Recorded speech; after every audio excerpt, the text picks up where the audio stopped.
Tuesday when I started the Keshe Plasma Reactor group. Oh, by the way, everybody, welcome. Let me, I'm getting a lot of feedback. I'm not sure where that's from yet. Okay, now it's better. That was for me because live stream came up on my screen too. Okay. And Mark, I think I'll have to mute you as well. Really quickly, live stream is working on my end. Okay, good. So yeah, try to mute while I'm speaking at least, so that the live stream doesn't come through and all that. All right, yeah. Let me announce things here. Sorry for such a long delay in getting things going. It's the Keshe Plasma Reactor Group. Normally it's Tuesday, July 26th, but things took a while, so it's Wednesday, July 27th, 2016.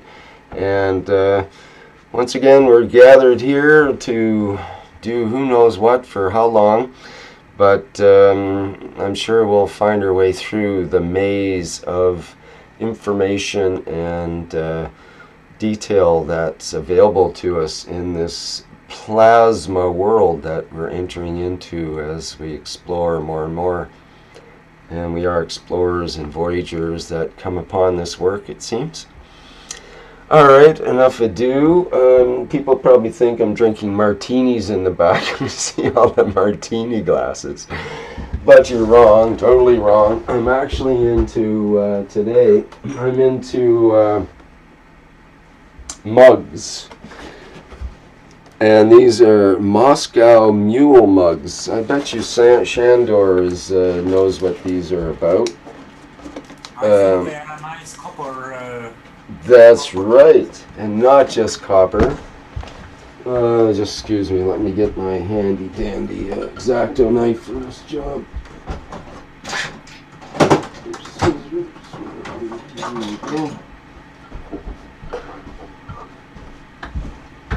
Yeah, so I just couldn't resist. I was at the big box discount store. Remain nameless in case they get implied that I'm experimenting with their equipment or something. But I saw it and I just kind of, I fell in love with them. It comes right down to it in a engineering kind of way. And look how nicely they're packaged, all protected and so on. It's too bad because I'm too damaged to them. But here it is. This is the. It's a beautiful shape. It's a Mikasa. Okay, well that's a brand name, I guess. It's a Moscow Mule mugs. What would you call it, Shandor? Is there another name for this? I don't know any other name for it, sorry. Okay. I'm not Moscovite to know so much deeply in the details. But it's a beautiful shape. Yes, it is. And it's got a nice shape. I'll probably end up taking the handle off of it and for my rotating experiments. And it seems to be cold pressed, so it's from one piece and not that which is soldered. It's no soldering there. That's right. It's not solder, but what it does have that's unusual that I'm going to take advantage of is the inside. Silver covered. Yes. That's fantastic. Silver and copper, all in one This piece. is not the place of the promotions and advertisements, but you may whisper me privately where from to order the same. I wish to have something like that. Right. Well, I know they're available actually on the internet because I have seen pictures of them. But this just showed up at the big box Canadian store that ends with Co. And that's where they happen to be this week. They may not be there a week or two later or whatever because they buy a lot of them at a time. Don't always keep things in stock, but they like high quality things, and this is really nice. Comes in a box of 4, and they cost about, what was it? It was about $40. It's kind of expensive, about $10 each. It's 120. Pardon me? Bargain price. You got it at a bargain price. Well, I think so because Okay, now here's what I envision with it. I mean, you can do a lot of things with this, but I thought, well, silver and copper, both pure. Okay, it's plated silver. It's probably not that thick, but it's thick enough that you don't see the copper plating through it or anything. And, pure copper, it's solid copper.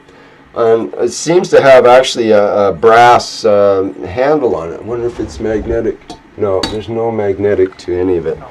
So the handle is cast molded. It's probably, it might be gold-plated copper as well. It's possible. No, it's probably zinc or something like that, and they, soldered it on or whatever. But what I envision, what I would like to do with this is basically nano coat the whole thing. Put it all in caustic. That'll make this outside the black nano copper, copper oxide coating. The inside will be the nano silver. And basically, my idea is to put a mixture of salt water and GANS water, plasma water, inside as well as outside, and create a cell with it, basically. And then we can have a rotating situation as well in the center if we wish. But it should create a cell with this nano-coated and the salt environment inside and outside. Basically, you've got two electrodes. You've got the copper and the salt, which is both conducting. Well, the nano copper actually will be a much different situation with the salt. So the salt is an electrode. You can stick a wire into the salt water and it's an electrode. You can stick a wire into this salt water and it's an electrode. This one would be connected to the silver inside, and this electrode over here connected to the copper oxide. So right away you'll have a potential, okay, but the potential of this is that it can be self-recharging. That would be what I'd be trying to aim for, that this in the salt solution may be able to re-energize itself from the ambient fields, basically. So that's my hope. Just one quick vision on that. I've got probably 100 different projects, 100 different ways I could take this. I also want to do the same thing and spin the whole deal. Spinning this in the solution, either in, say again, pardon? In other words, like a capacity battery? Yes, right. I was just looking at the other day on saltwater capacitors, for example. There's people that you take a 5-gallon bucket, big white bucket, and you put bottles inside, beer bottles usually, of salt water with a copper electrode in the middle, sometimes carbon, and put salt water around these bottles, and the electrode put down into that salt water. And basically you can charge it. It's a high capacity capacitor and acts like a battery capacitor. You can build batteries or you can build capacitors with the same basic idea with salt water. It's an old idea. It's old, going back to Nikola Tesla, who built, for example, capacitors using salt water and oil. Oil's the other part of the saltwater battery. You pour, basically, if you would use a bottle, this is not a beer bottle. Don't forget about special transformer oil for electric transformers. Yeah, and you don't even have to use special oil. You can use just cheap, vegetable oil. I've seen it for $5 for 4 liters or 5 liters today. It's like super cheap. You should be running it in vehicles, although it stinks so bad. But basically, the way they do it is you pour salt water up to about here, say, and then you pour oil in up to the top, and the electrode goes in, and there's no air, it's just the electrode, a bit of caulking at the top. very similar to what we would see in the what's called the Baghdad battery, which is probably one of the first forms of a similar capacitor battery. And the way it works is that kind of battery actually works very, very well for taking impulses and storing them and using it as a capacitor bank that would take many expensive and high quality capacitors arranged in a special array in order to do the same job. So, About the plasma battery, you see, according to our old knowledge, because it's similar to the electric batteries, some people think that maybe it was a kind of electric battery because it looks like. But also, it could be a plasma battery which works in quite different ways. okay, well, Mark just fired up his. Maybe we will get a better knowledge about such old artifacts as well, because I think so, yes. I we are think so. learning now the plasma energy and not just the electric energy. Yes, exactly. Exactly. Battery is not being used for electroplating. It's a theory. It's not proven. It just they Yeah, found a definitely it's pot a theory. with some metals inside, and they suppose that maybe they used it. At least we know that they have been found such a plated artifacts also. So it's well possible. Yep, and we do know that the scientists of today are, well, when it comes right down to it, rather ignorant about the actual processes going on in electroplating and electrolysis and this HHO business and so on, because not because they're ignorant. I mean, these the results of hooking A to B and all the details about it has been specified for many years, for many Yes, it's decades, but they're ignorant in the sense that they don't really know what's going on the micro level, even though they've tried to measure it, because some of the byproducts they only last for a few picoseconds and they're gone. They don't even have ways to measure reactions that take place on that kind of time frequency, even until recently, and even now the instruments are crude. So they say, well, we get this byproduct of this carbonate and this sulfate or whatever due to the chemical analysis of what the results are. But they haven't looked at the processes in between in detail. Now they're finding out, oh, geez, it went to this, and then it translated and bent and twisted and went to that, and then it went to this and that and this and that and this, all within a let few me say, microseconds. unfortunately, this way of reduced thinking, it is due to the education system which was introduced several decades ago, when the kids are trained to put together pieces of puzzle, which is only one way how to solve it. In the Oh, time good, I was a good kid, we had point. such a building stones or pieces of wood which you could make any shape. But now children Ah, get only puzzles, the triangle shall fit into the triangle hole, and so on. And by yes, the time yes. they get to be engineers, they are so much educated that they cannot think about evaluate what they see by observing it, because they just put a label. Okay, this is a kind of that from the page 235 of the book. Yes, And right. that's why you get many engineers, of course there are exceptions, but many engineers are just putting together pieces from the catalogs.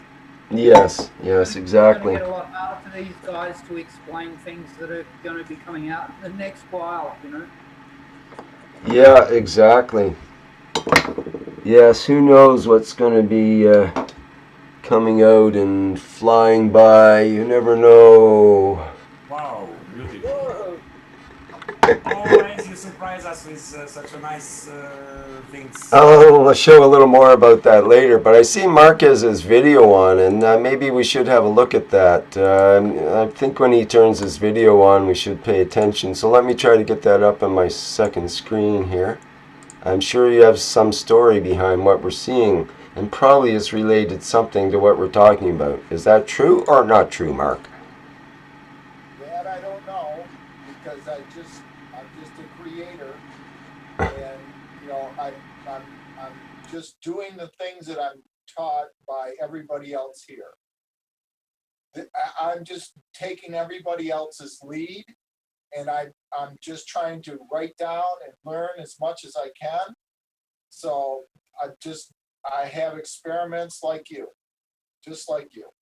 We're all just doing stuff and hoping that things work. So if somebody has questions about things I've done, I mean, I've been on I don't know how many times, and you know my setup here in front, what you're looking at, and I've been taking the pH readings on it. And if we looked back upon videos prior to this, I had metals inside the containers, I had metals outside the containers, and this experiment's been going on for about 30 days now. I've taken pH readings. I've examined all the changes in the 6 containers. I kind of understand now because I had metals outside the containers and I had metals inside the containers. And then 15 days into the experiment, I took and swapped the metals from outside to inside to see if they would change the properties. I wrote down the pH properties. I don't know how to measure stuff, but I thought that the pH properties was a good way to start. I would like to say right now, stop myself for 1 second and say, Sandor, hello. Hello. I'm sorry that I cut you off when you were going to tell the story of your grandmother making soap. I feel so insulted that I even cut you off. I'm just sorry, and I just want to apologize. And in my heart, No need to apologize. No problem. so No, when you talk, you give information to others, but when you listen, you get smarter because you get more knowledge. well, that's why we're all here, and I'm willing to share as much as I can to everybody. And I got a ton of stuff here, and you know, this is just the beginning, and I don't want to take everybody else's time up, but I have just a couple of things here, you know, like the top layer, you know, and the pH and all that. That's a standard. We all know all this stuff. This is basic stuff, and we're going beyond that. The little containers down below, I did some small experiments with some titanium, some nickel chromium, and some but it created some things that I don't understand. I have 2 carbon rods, which you see the red and black are connected to, and they don't have any power, but they're showing that the meter that you see right there is holding power. There's nothing else created there. It's just those 4 things are showing us that we have a connection in those carbon rods in the solution there. What do you mean it's showing power? Is it it has a voltage, you mean, and continues? Yes, it has a voltage. Well, the voltmeters on. Let's see, can I see? Can you get an amperage reading on it? Amps. Okay, if you want me to flip my voltmeter to amps. Yeah, put it onto the milliamp range if you have that. Excuse me. Well, it is on volt milliamps. You know, I could go down, and it would be to the 200 milliamps, but I had to, because it's Yeah, try the 200 milliamps. it's overload. Okay, then try. Do you have a higher than 200 milliamp on it? Well, yeah, then it goes to 2 milliamps, and it gets 0.505, and then I could go higher than that. 0.50. So half a. Yeah, so half an now, amp. 500 milliamps. I don't know. That's what I'm asking. Okay, put it on the amp scale. You're on what, the 2 amp scale, or what did it say? Yep, 2 amp scale of milliamps. Okay, so you have 0.505, 0.504. Say 0.5. Yes. Okay, that's 500 milliamps, or 504 milliamps in this case. Yes. At what voltage was it now? What voltage was it? Yeah, turn it back to the volt scale. Well, it's on the volt scale. Okay, then how are you getting milliamps out of it? Well, my volt meter, here, let me just bring it a little closer. Well, let me turn my screen so I see that it's clear.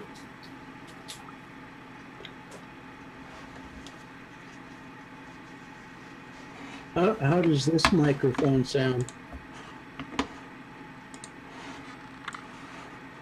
You sounded good, Ron. Much better, Ron.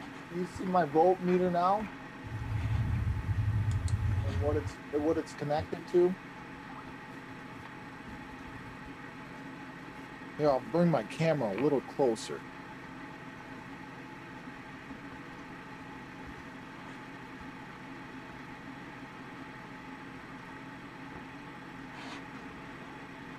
No, huh? Okay, so you're reading a half a volt, Yes. and bring it back up so I can see your scale again. See, when you touch it, that's what messes it Yep. up. Lift it up. Okay. I mean, Resistance is down down below to the left. I can see yeah, that. no, I'm looking for the milliamp scale. It's on the 2-volt scale. He's not Yeah, holding. he's got a half a volt on that battery. Right. I believe the current is the lower left quadrant. Down Well, there, that would be ohms. down there Okay, at that's 5 o'clock is where the volt scale is. He's got a 1.5 volt and a 5 volt that I can see. Yes, that would be a battery, Ron. Or is it Ron? Yes, Ron. So if I flip this to a battery, a 1.5 battery, what it gives me? a half a volt, same as the other one. Yeah. Yes. Okay, what is So- on the right-hand scale? Is that Yeah, about 230 on the clock. 200 micro. Is that 200 micro? Yeah, I think so. That's So- what that looks like. It'd be 200 milliamps. Yeah, I think about 2 o'clock on the scale is going to be your amperage. 200. Okay, so 200 million. Oh, it's okay. I see it right here. Is 0. Okay, next one. We're up to the other 200, up about 2 o'clock. Okay. Okay, yeah, so you've got no current flow, but you've got pressure. Well, no, there is a current flow there. It's very, very tiny. You can. It's pulsing a negative pulse, right? Yeah, well, it's the current flow is not stable. It's not in one direction. It's reversing itself. That's why it's going negative every once in a while, and it's too small for the meter to read. It's like a heartbeat. There is a current flow there, Okay. just very, very tiny. Okay. But this is silly stuff. So this is just what these are just small experiments. Does it mean anything? Do we need to focus on this? Well, what it Yeah, means to me, it's- if the carbon rods are both absolutely identical chemically, everything is identical, you should have no galvanic response whatsoever. But you're getting a fairly significant galvanic response out of that. So there's got to be some difference between those two carbon rods. Yeah, it'd be interesting to find out if it's able to sustain an amperage, an actual current as well. That's what I was trying to determine. I got Yeah. a little distracted here. I missed that last part. Okay, so Did we let's- find I know I amperage don't or have a not? lot of time, so Sorry? can I move a little bit faster? So I have these two other questions, and I'll move my camera a little bit closer. Look at this. That's on the nickel wire that I have inside the solution, and it's all growing around one ring and not the other. And there's nothing connected to it. Nothing. 0. Look, it's all green, and I don't know if it's squirting out from the What is the wire again? Sorry? wires. I put the wire in caustic solution for about 2 weeks. Just a tablespoon of caustic solution with about just enough to cover the white, on the bottom of the ring. and then I would tip it every once in a while just to go up the side. So what happened was I was putting about a battery's worth of a 1.5 batteries worth of current through it, and it burnt right through it. Do you see how it burnt through? Yeah, well, the caustic will eat away at the copper if you leave it in it for a long period of time like that. It'll just Is there basically tear copper it and down. nickel? Eh? Copper and nickel? There's copper and nickel, right? Oh, I'm sorry. Nickel? You Yeah, say this is you pure have two nickel. wires? Yes, two If it's pure pure nickel. nickel, there's no copper in there, Mark. Pardon me? If it's pure nickel, there's no copper in it. Right. This is pure copper. Or this pure nickel. Nickel. And then I nano coated one, like I said, with the caustic solution. And the caustic solution has this green stuff growing around all the rings. The non coated one is perfect. There's nothing on it.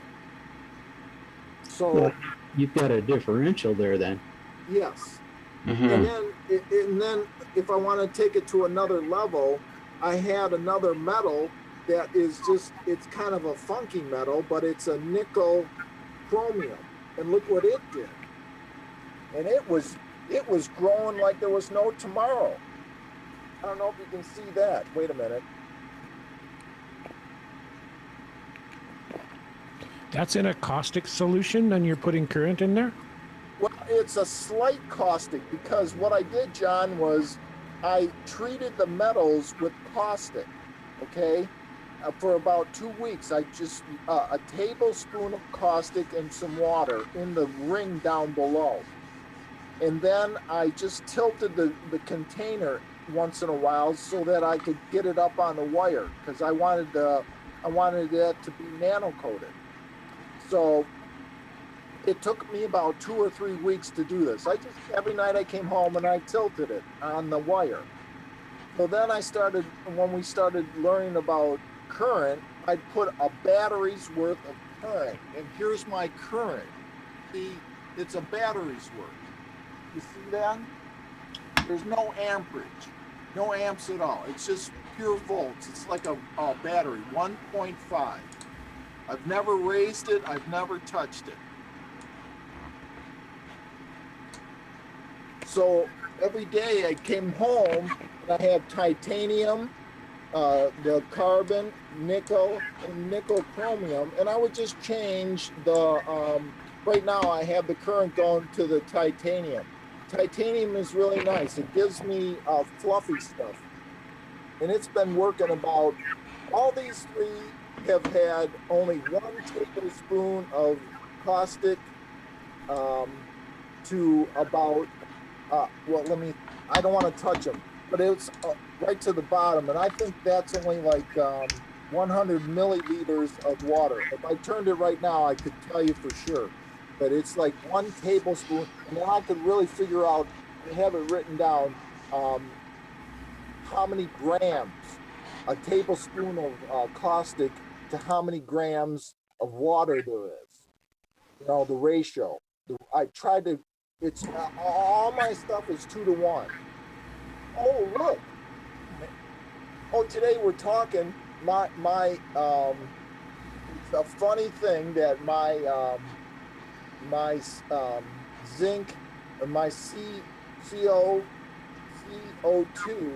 move when I move and talk around and by it. And the funny thing is now look, it has this, how it moved up the container, because I'm hanging around here right now and we're talking about it. And this one, all this stuff has life. Everything has life right here right now. It moves as I move, and I don't know why. Is it not attracted to the copper oxide beside it or something? It could be, Rick. I have no idea. Um, The whole universe is one. I have lots of stuff written down. I'm totally freaked out about all this stuff. well, that would I'm not be even showing you what I wanted to show you last week. Yeah, what's that? Well, maybe we should stop here because I'm sure there's other people that want to talk. Well, let's see what the others have to say first. Then we'll come back to you when Yes, a little bit later. How would that be? yes, that'd be Okay, It's all beautiful. good, great. Mark, as long as your cat's not missing. Pardon Unless me? somebody wants to ask some questions about what I got going here. I don't, It's all good as long as your cat's not missing. pardon me? It's all good as long as your cat is not missing. As long as your My, cat is not missing. my cat, Yeah. my cat's coming along with me, but I don't have a cat. And if all the cats that I ever worked in homes with, like I just worked in a home that this lady just told me, my cats don't like people. And I worked all for the last like 3 or 4 or 5 days in her home, and the cats would not leave me alone.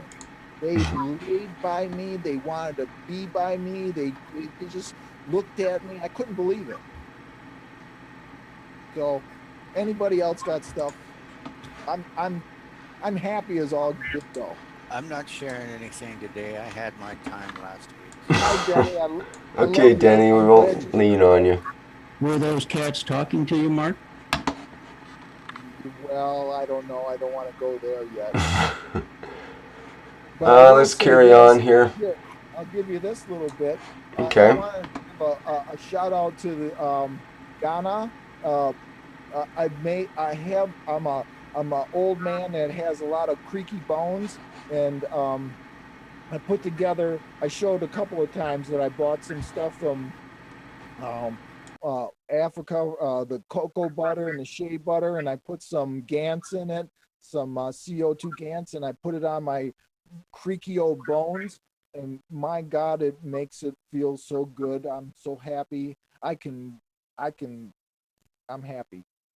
It feels Yes, Coconut butter, shea I butter. would take the cocoa and shea butter and put a little Gants in it Yeah. because I figured out that the cocoa and shea are just it holds it on our skin so that what we are putting in the Gants, like the CO2, and I put a little bit of um, um, uh, my rapid release CH CuO the copper because I didn't want any, it's for our muscles and I didn't want any infection or anything like that. So I put a couple of drops in there too.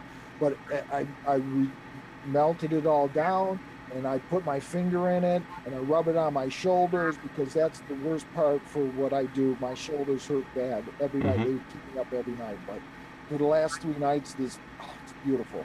So Right on. That's very interesting. I have found that the coconut oil is quite soothing for the skin, for skin afflictions and so on. And haven't tried the shea butter. Well, I have tried it in other concoctions, and it didn't work because it had other flavorings and perfumes in it and so on in that particular case. But the pure shea butter, I'm sure, is very good that way. And then we know for sure the CO2 GANS is very healthful, let's say. Seems full of healthy stuff. It's got the right stuff. It belongs on our skin, basically. And if it's got zinc in it, well, geez, that's what they use for skin problems is zinc ointment. Zinc oxide. That's what they Zinc use. oxide, that's it. Whoa, what do we got here now? Holy cow, this is the secret Maggrav generator factory, it looks like, on the... Coming along, I see you were showing this last week, but it's a little more involved now, eh? a lot more, but I'll just let everybody look at it. Whoever wants to go next. Can barely hear you there, Mark. Can you... Sorry, I'm away from the mic. Oh, But okay. I just wanted to give a little, Denny, he says, oh, give us a little teaser. So Sure, I'll give yeah. you a little teaser and I'll let everybody else do their stuff. And if we have time, we can come back to it. Right on. We want to see what the launch mode looks like. Sorry, your audio is really overamped there, but what was that? I said we really want to see what the launch mode looks like. I have that built. Can I come in here for a minute? I have a comment about what we were just talking about. Hello, everybody, by the way. I heard Alex telling some people about, they were talking about using coconut oil and such. And he suggested that instead of using the coconut oil itself, that you make the fields of it.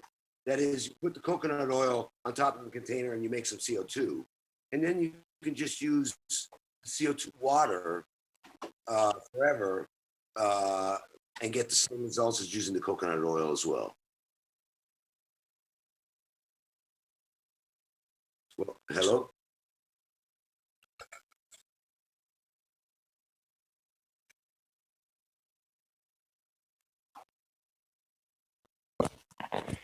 You could just, Mario, just repeat your main point there for me again.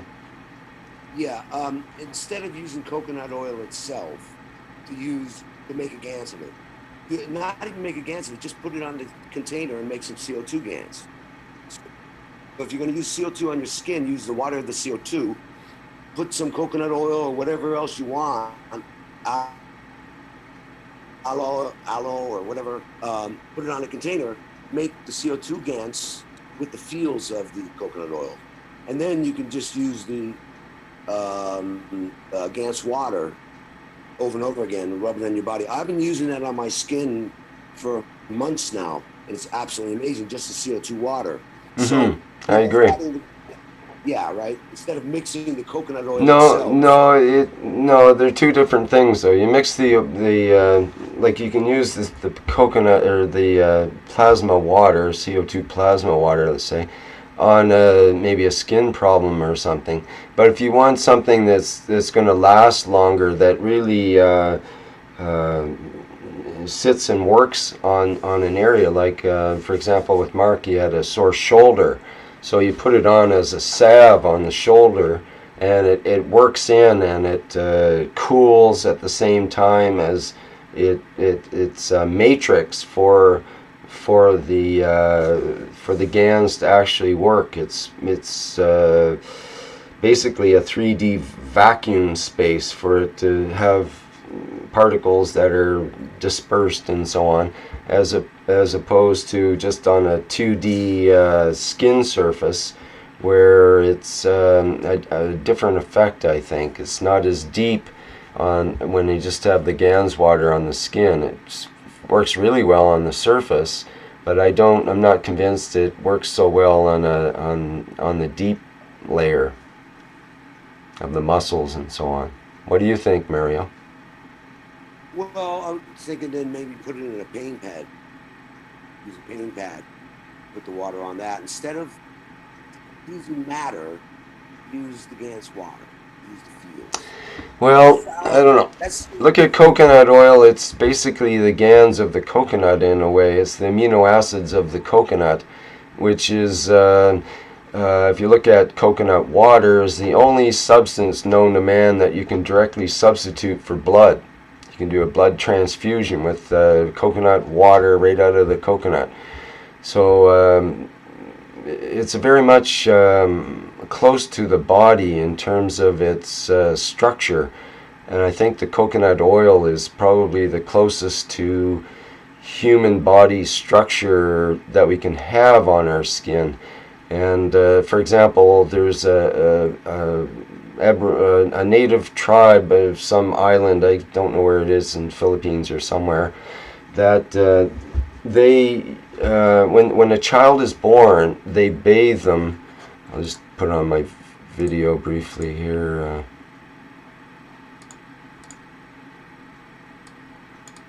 Oops, I didn't do it right. Second screen, there we go. There's this tribe that when a baby is born, they lather the baby from head to toe in coconut oil. Okay, give him a literal bath in coconut oil. And every day of that child's life, even when he becomes an adult, he has a bath in coconut oil. All over head to foot. And over half their calories are from coconut oil in that tribe. And they have no incidence of cardiovascular problems and have very good health.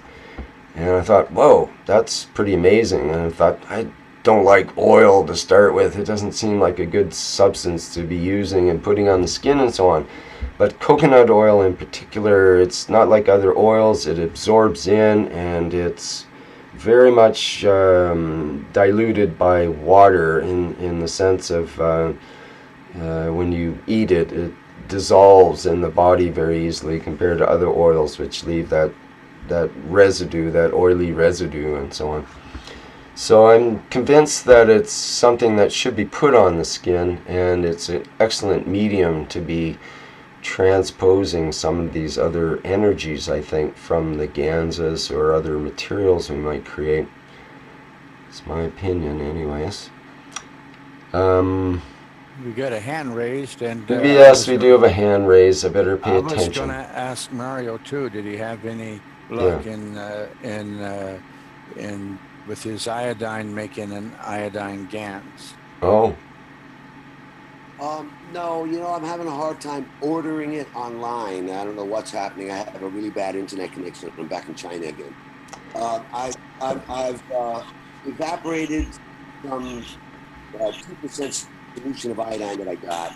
I haven't. What I'm going to do is do what I just said about what I thought about the coconut oil. For now, I'll just put that container and make a Gans of CO2 using that iodine. Put it on the top, and I think I'll start drinking the water of that. But in the meantime, I need to get a stronger solution. And I actually, I'm open to suggestions. I don't really know how to turn the liquid iodine into a Gans the right way. So. And I'm not ready to do that at the moment, but yeah, what's the best way to do that? one thing that came to mind recently, a couple of days ago, regarding that, the iodine Gans idea, is what if we used, instead of sea salt, iodized salt, NaCl with iodine in it, and created the Gans with that?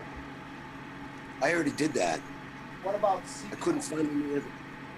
I had made Hi, Mario. answers and Kid Brown,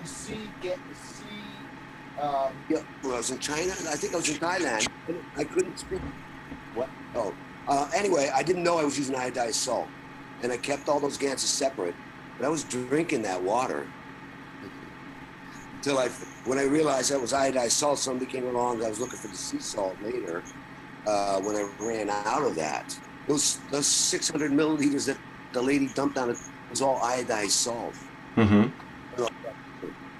I mean, well, there is a school of thought that maybe that is the best way to go, in the sense that you have a pure NaCl environment, so everything's either going to be sodium or chlorine, and you know that you don't have other things like magnesium and all the trace elements of seawater and all the other possible entities that might be in seawater as well, in salt in general, which is not usually it's not usually purified like NaCl is, the table salt that's iodized.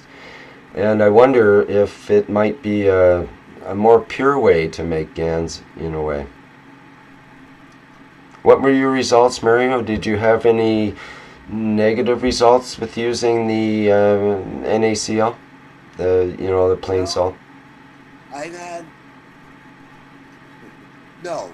I just the simple answer no. I had experiences that blew me away. I've talked about some of them. You know, the mosquitoes business happened then. But I'm still alive. I feel great. And I was thinking about if I can find iodized salt, I put the iodine on the container and use the iodized salt as the water solution for that Gans as well. But trying to get the fields in there. And you know, the CO2 is okay. I've been drinking that since April. So it definitely doesn't kill you. And like I said, I feel great. And I've taken it to rubbing my. I basically take a napkin and I pour CO2 water on it and I rub it on my skin.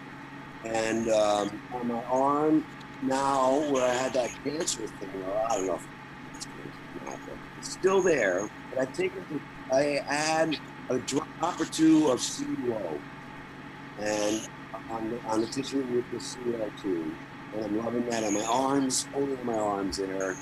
But man, I rub my face, my skin. It's like unbelievable. I mean, it's a really amazing thing. Hmm. So I'm, you know, the salt thing, the iodized salt in the water solution. Wow, I didn't know it was happening. So, but like I said, I'm still here. Mario, I found a place where you can get iodine. I just happened to run across it tonight from a recording I saw on YouTube about dried foods. It's called Numanna, Numanna, I believe is the name of it. .com. Okay, Got, well, I'm got, having a problem. I'm having a different problem. I found it on eBay, but for some reason I'm not able to pay for it. I just ordered on eBay some graphite rods and some other double-sided plastic cups I can't find in China. They make them here and they ship them out. They don't sell them in the stores. It's ridiculous. Hi, But Mario. Hi, Mario. yeah, hey Mark. Hey, from my understanding, when you're in China, you should probably be able to get ground. Yeah, you can get everything. You can get everything in there. But Yeah. I'm having paying for it. It was not accepting the payment card that I used a week ago, less than a week ago. You probably should be able to go to the market and get brown seaweed. Brown Oh, seaweed is one of the highest concentrations of iodine known. oh, that's good to know. The thing is, I go to the market, everything's marked in Chinese. I need a Keshe Foundation, somebody who knows. I do need a Chinese person to order on Taobao instead of eBay. It would make my life way easier because you get a next day delivery. But I'm just having some delay problems, and I'm trying to make a reactor that I'll show you later, but I've got to wait. But I would like to see this, if that's okay.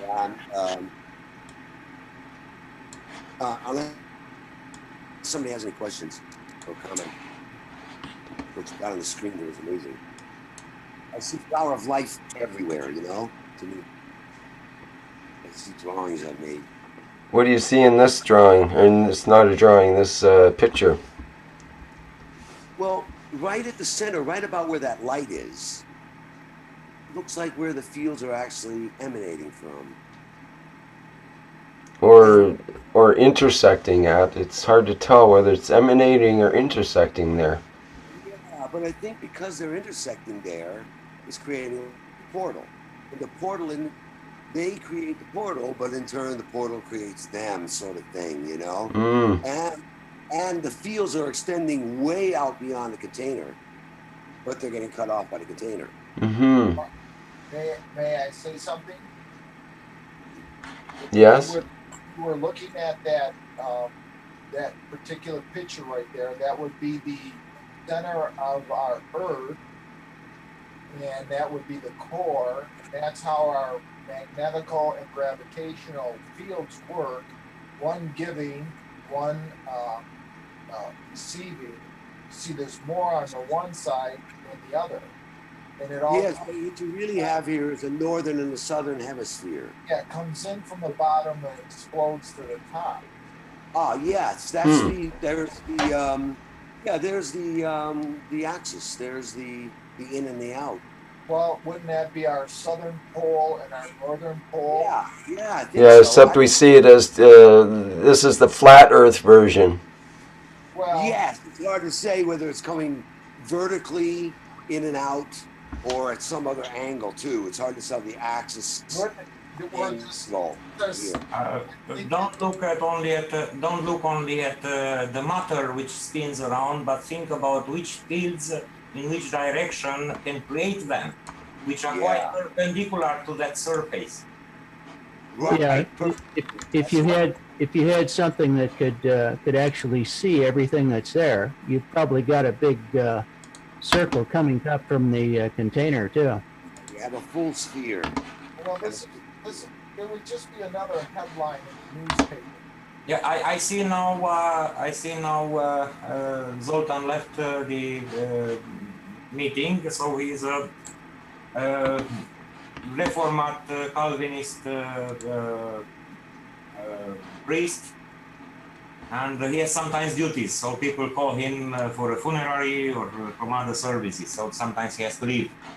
And anyway, he understands the written English, but he cannot speak English. He has to take some language courses. So that's why he asked me to transfer the information. He used the gas mixture, which he used as a soup for coating the Maglev coils for the Maglev units which he manufactures for himself. So such a homemade Maglevs. And he has an operating Maglev unit on the fridge, which is 3 meter distance away from this. This is in a kitchen about the size of 3 by 5 meters. And he just wished to make the coating for some new coils. And he was looking what happens there. Did he stir accidentally the liquid when he touched it? No, because this spinning continued for several minutes. And I asked to clarify what's inside. So he said there is a mixture of the CH3, CO2, CuO2, so the 3 basic gases, and also have some drops of lead gas and neodymium gas. So he made the gas also from a piece of lead and from a piece of neodymium magnet, and he just added a few drops of that. And maybe there are some traces of gold gas and silver gas also. And also it has some sugar, little sugar, and a few drops of sodium hydroxide, as it is required in the recipe for this soup. So Rick had a very good view at the beginning of our meeting, so before it started to broadcast on live stream. So he asked whether are there some heavy metals, some more gravitational? Yes, they are. So finally, Rick guessed very well what can make that. So yes, there is a very little quantity of lead gas and neodymium as well. But there's no fields in the immediate. There's nothing underneath that would create these it's vortex. A wooden table. It's a wooden desk. Mm-hmm. And it has just a vinyl cover. Now have a look at this. This is I just noticed the time on this picture. This is the before picture. You can see the camera reflection in the water, but you can see that it's more or less a homogeneous mixture, let's say, with a little bit of density in the center maybe, but I don't see any spirals really forming at that point. You see the time, 11:37 a.m.? Yes. We go back to the other, whoops, I don't know if I showed that on the, I don't know if that came through. Let me share differently if I share my desktop. I could share my... There. Okay, so you should be able to see it there. There's the 11:37 picture, and it's all, more or less homogeneous mixture. The dots are pretty evenly spaced and no particular pattern, really. I mean, you might be able to read things into it, but compared to this... At the beginning, he observed some motion inside, some movement inside. Well, there must be to be able to get to this point at 9 minutes later. Or what was the other time? 37:46. Yeah, 9 minutes later, right? This is, I'll just get it on the live stream. It's at 11:46 a.m. 9 minutes later, this is what we see. So, and then I see there's another one here, 11:57, which is 10 minutes later. Whoa, okay. That's quite a bit different too. Because now the right hand that was the Earth's entry or whatever there, the pole. Now the other one is more pronounced compared to, let's just go back to the previous one there. Unfortunately, he had no camera to take a video. Right, boy, that'd be a great video. We definitely could use that. Whoa, to change from that to this in that time period is quite amazing. That's another, what was the time? The time is 11:57 on this one. So that's about another 10 minutes later from the previous one. Interesting. Maybe the difference between the two is the the flash of the camera, inducing light to the mixture. Well, there's an interesting perspective that I hadn't even considered. Yeah, that may very well be because of the combination, especially with the lead and the aluminum and so on. You throw the oxides in, you could very well have light-sensitive elements in there. Now, how far away is it from the MagRav unit that he's got hooked up? 3 meters. So does he walk between them while this is happening? No, he didn't, because he would steer it up if he would move it. No, I mean him himself. Does he walk in between where the MagRav unit is? Yes, of course, because I know his place, so he has just maybe I can annotate here. What I'm thinking is that this structure is making a connection with the MagRav unit. And so there should be, yes, of course, there should be a central core forming somewhere in between these two. And if he's walking himself in between back and forth, he's obstructing the fields, collapsing some fields. Okay, well, let me interject something here. I see in another chat that Mr. Keshe is saying that this is a dangerous mixture, this idea of a GAN's soup using lead in it. He says lead's never to be used, especially in a soup, if I understand correctly. He wants it to be presented in the Thursday teaching, and maybe we can discuss it.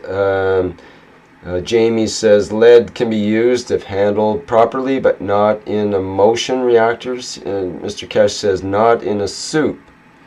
And Jamie says, I have lead in my soup mixture from, we keep calling it soup mixture. It's not a good idea to use the word soup to start with, I don't think, because it indicates something you might eat to start with. Jamie says, I have lead in my soup mixture from last year, 2015. Mr. Keshe says, not a good idea. And Jamie says, thank you, and so on here. So there's more to this soup than meets the eye, and that we might be in a dangerous situation. You were just mentioning about the idea of walking between this and the MagRav unit, for example. Well, it definitely could alter this, what we see, just from the walking in between it, because the human body transfers fields so easily. That's what it's best at, actually. If you want to measure electromagnetic fields, just measure a human, because we absorb the fields, and we basically are like walking radio antennas. And you can literally, you touch an AM antenna on an AM radio. You ever noticed how the volume increases? The same with FM, actually. And it's because you're adding capacitance to the antenna. That's right, and not just capacitance either. We are capacitors, resistors, transistors, and transceivers, all built into the same body, and all these things are going on at the same time, especially with the plasmatic way. So when we come in between, directly in between the MagRav unit and something like this, the GAN soup, especially with lead involved, then it could be that the fields might interact with us in a way that's not to our advantage. Although it's beautiful to look at, like many things in nature that are beautiful to look at, they may be on the dangerous side in terms of the ultimate result. What would be dangerous about lead? Because lead is just the half-life of U-235, if I remember correctly. Well, there you go. Nothing to it. And what could be dangerous with lead, in spite of it leading to brain and learning disabilities in young people and so on and so forth. And here we have it magnified thousands of times in a GANS plasma environment. So definitely the lead is something to be handled very gingerly, not handled at all with most people, and it should be in a lab type situation. Time being, all those reported that they work with lead GANs, they reported a feeling that they felt that the lead GANs is drawing out their energy. Yep. It was one of the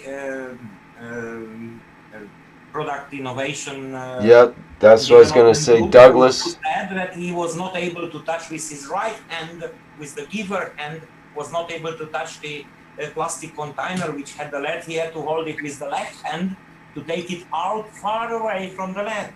Yes, and then he put the lead way at the back end of his shop to get it away from everything. And he said every time he walked by it, it would still affect his hand even as he walked by it.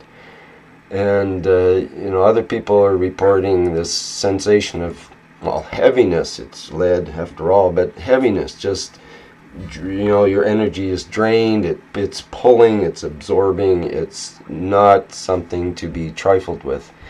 And this has come up a number of times. It only has that kind of an effect on some people. It may not affect everyone that way. Well, it also depends. Some people are stronger, some are weaker. It depends on the balance. It doesn't make good for anybody. It depends on the environment and so on. It's not making good. Maybe for one from other planet, it's not a problem. And it's not lead so much the element either. Sorry, you understand there is somebody who can bear to take a luggage of 15 kilograms only. And somebody can take 50 kilograms. And now you put 30 kilograms on those, one is crashed, and for the other it's quite easy. Yeah, and some people are on the edge in terms of their balance, in terms of the heavy metals especially, and a little bit more puts them over the edge. And also you have to look at is not so much the heavy metal itself, the metal lead, which, I mean, there's lead battery terminals and that kind of thing, and you can touch them and you're probably not going to get a headache or any kind of association of lead poisoning. But if you take a little bit of that lead and dissolve it as an ion in water or make it otherwise available internally, it can wreak havoc. So it's definitely something that to be concerned about in terms of making it even more powerful as a GANS type material. So anyway, let's look forward to trying to bring this up in the Thursday workshop. I think Mr. Keshe will encourage that, and we can get some more clear information about the ins and outs of how to handle this type of material. I think it's important that people know about it because a lot of people have already experimented with it and will likely continue to. It's enticing, it's easily available, and in some experiments it's what we should be experimenting with, probably. By the way, I'd like to share with you some good news from here, from Hungary, about applications of the new plasma technology and application of GANSes. You see, it's an application which has very serious implications in economy. We have here a farmer who is growing turkeys, and he has about 5,000, 4,000, 5,000, or up to 8,000 turkeys at once. He's growing them for meat, for the meat industry. And time being, he had to spend about $30,000 every month just for the medicine, for the antibiotics to keep the turkeys alive because they got sick of mycoplasmosis. And the reason of mycoplasmosis, it's controversial because who knows what they spray upon us. And anyway, he had to spend a lot of money every month for antibiotics, the price of a nice brand new car. And he learned from our knowledge seekers, Hungarian language meetings about GANs, and he was encouraged by somebody who spent some time on him how to produce GANs, and he now uses 30 milliliters, just a little cup, a little glass, a small glass like a shot glass of GANs, of CO2 for 1,000 liters of water, which he used the water to feed the turkeys. And now it's confirmed since several months, he doesn't spend anything on antibiotics. He doesn't give antibiotics anymore to the turkeys. And the little turkeys which are growing up are all healthy. They don't get ill. So he's saving every month the cost equivalent to the cost of a brand new car. And in the same time, he produces a more healthy meat without antibiotics. So this has huge implications. That's a fantastic message. Thanks for sharing that. Yeah, so it's a very good news for the farmers and a very bad news for those who are selling antibiotics.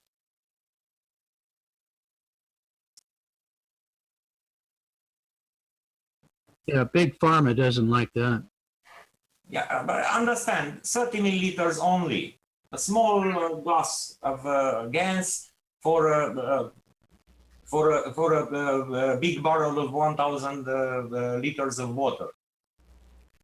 Only a very small quantity. And the technology can be improved by using only not the GANs, but the fields of the GANs, using a stirrer to activate it and so on.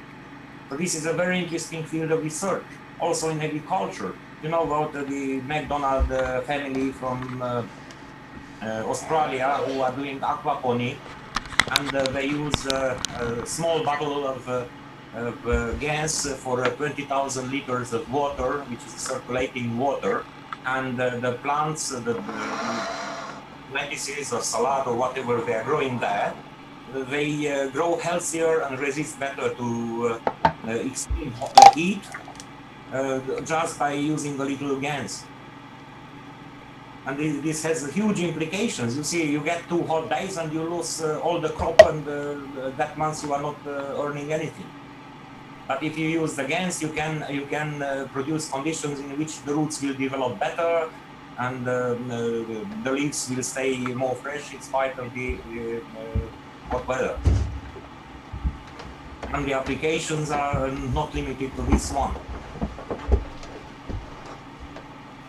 Meanwhile, I am shocked when you see people educated in putting pieces of puzzle together. I had yesterday in the Hungarian group somebody, okay, and when he saw this demonstration for the spinning liquid spinning due to the fields of the GANs only, he said, okay, that's interesting, but what it is good for, what we can use it. There is no education. Or okay, I'm making some copper GANs, but what it is good for? Meanwhile, he was trying to make some GANs, some maglev unit, and he still doesn't understand what is good for to have some copper GANs, for instance. That's why we have to learn how to think freely, to observe and to think about and to be inventive and creative, and not just to use recipes given in a book. Okay, take 3 eggs, 200 grams of butter, 400 grams of flour, 300 grams of sugar, and so on. You hit the nail on the head, Sandor. It's a case of we don't have enough, we want to say, free or abstract thinkers on the planet that are experimenters with things. Well, that's what I'm up to, that's for sure. I'm going to, I've been looking at how to create a nice clear structure. Your picture, we can't see it. You're not full screen. Not? No. No, you haven't had your screen up for a while. Actually, we're looking at your screen. You're looking at the screen too. There we go. I have to have the other, I had it on live stream, but not on the Zoom. There we go. You're live.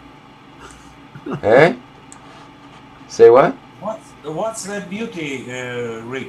New style of liquid plasma reactor? Yeah, that's the idea. So, I see beautiful champagne, champagne. well, yeah, these are actually, I think, margarita glasses. I've got other ones that are champagne, or I think these are Yeah, Are they those made look of like glass? margarita. champagne, or what do you call it? Other cocktails, anyways. Martini glass.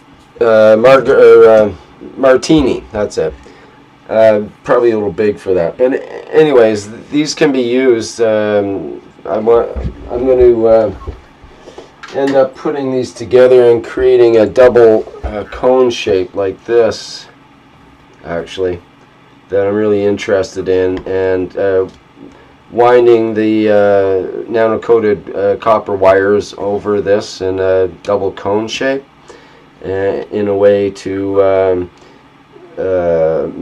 I can glue these together and actually create a bit of a vacuum inside, or put water and plasma vapor in, is the idea, to be able to experiment with that as the perfect shape to keep a plasma inside, especially with the little electrical help and so on, maybe some rotational help. That's another project. But right now I'm focusing on this one, which I've been trying to come up with different configurations of this. I love this this margarita glass because of this shape, which I think is really cool. It just has a nice, almost saucer kind of shape to it somehow. So I figured, rather than this orientation, I'd like to go with this orientation. Although this is tempting, because what I wanted to do, part of this whole thing, is to put gases or ganses inside the ping pong ball, but have it so it's not rigidly confined. So what I've done is I put some water in. These cups are all upside down, so I just put water in the top part in here. And when that happens, the ping pong ball floats in there. It's able to freely move around any which way it wants. So I figure if I have prepared ping pong balls with GANS rings already built into them from rotation, or with just the right gases or ganses that I'm experimenting with in them, then it's set on this water platform inside, so it's able to float and go to any position that it feels like. And now that gives me an option of filling the space in between the ball and the plastic here with more fluid or less, to raise or lower the height of the ping pong ball to make it exactly where I want, and different mixtures and so on.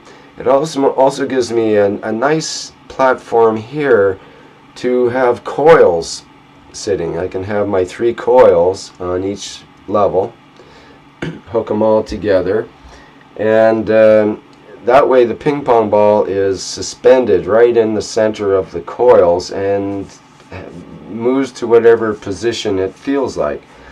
It's actually a very good indicator of any field interactions. If the ball moves up or down in the fluid, or starts to rotate or moves around a bit, that will be the indicator. The second indicator is these particular ping pong balls. I'm not sure if it would be shown right now. Let me try and see. But these particular ones are glow in the dark. So you put a strong light up to them. I haven't done that yet, but I can't, because my monitors show everything. Yeah, it's too hard to see without total darkness. But trust me, they do glow in the dark. So if there's any fields that are being emitted, the idea would be perhaps these balls, which get charged up from light, would also get charged up from fields that are being emitted from the device.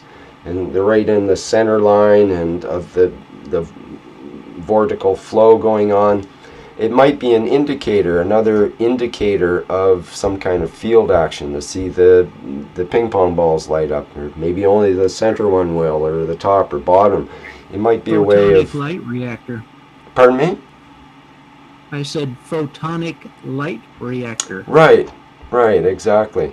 And especially with the right coating on the inside of the ping pong ball or the outside, depending, or both, it might be enough in just itself. What if it had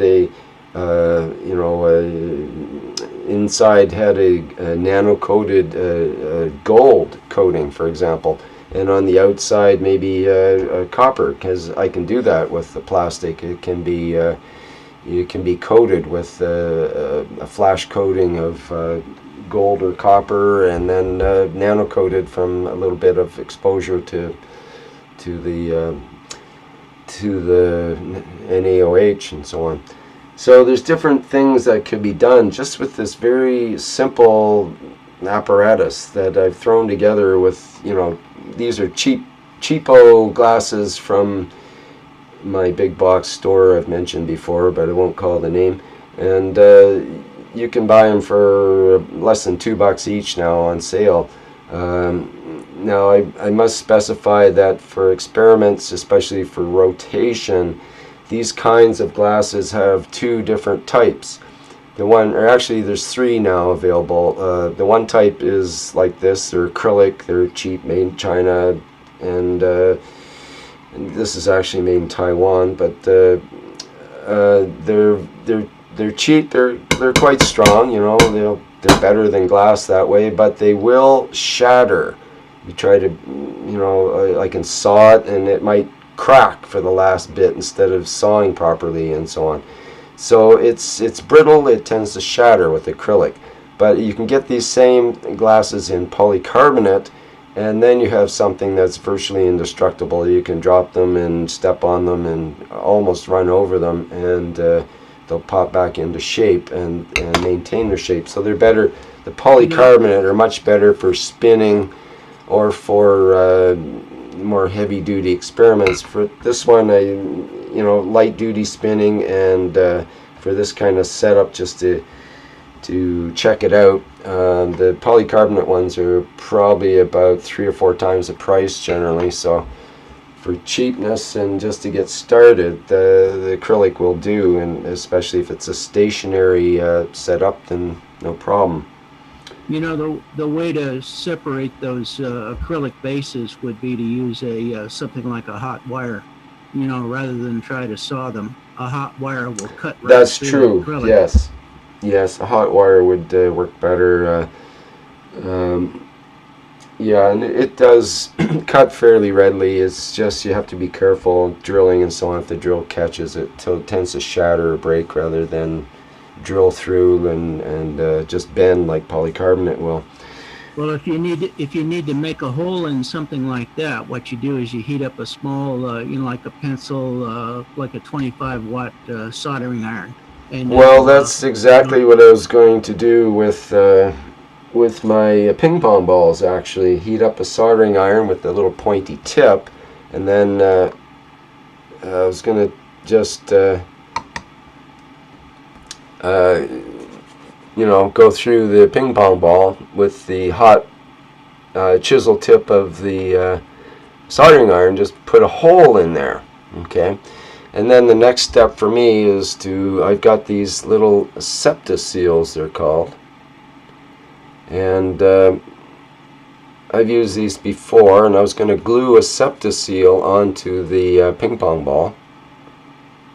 And then I've actually got... Where's that one I hit? Oh, there it is. I've actually got one that I've done that before, but with it's got the whole deal here. It's made to glue onto a fan or some other, spinning motor thing.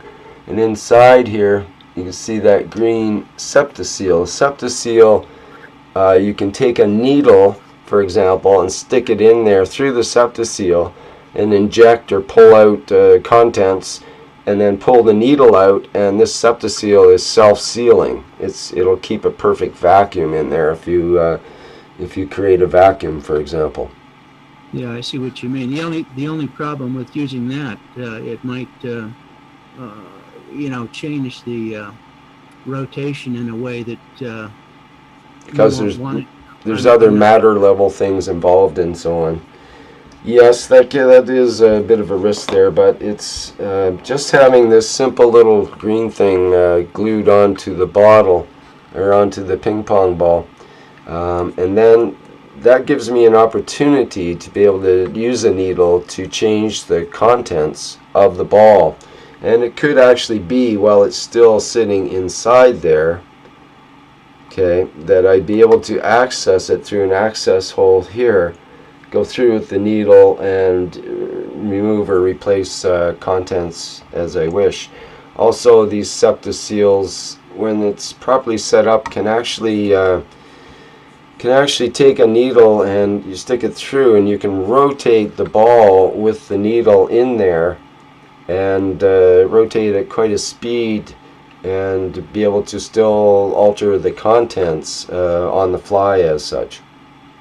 Can you Hopefully on provide the a fly. vacuum while it's spinning also? Pardon me? Does the vacuum maintain while it is Yes. spinning? Yes, that's right. I've got a setup here that I've done that with in my past life last year when I was working on this stuff, which is right here. I've got 3 ping pong balls, one in the back there, and this is a lab flask here, and they're all on bearings inside this bearing block area. And basically this ping pong ball here can be spun up to 10,000 RPM if I want to, depending on how it's set up and so on. And I've got, it's actually got a vacuum connection here that goes up into the, I can have a vacuum tube with a needle stuck into this setup because there's a septa seal inside of here now. Inside this brass fitting that goes down into where the ping pong ball is. So, and I can use a long needle in this case to actually get down to the contents there if I wish to, or I can just vacuum the vapors off the top depending on how the different setups and so on. So that's kind of a fun, it's a very versatile apparatus. It's all powered right now by a Singer sewing machine motor, and I can get all of these 4 spheres all rotating at the same time with one belt. I don't have that right now. It's an O-ring belt, and I have to get another one of the correct size, but basically one O-ring can power all these at the same time, and I've got a video on my Mr. Fix-It Rick site that shows that all running at once at some point.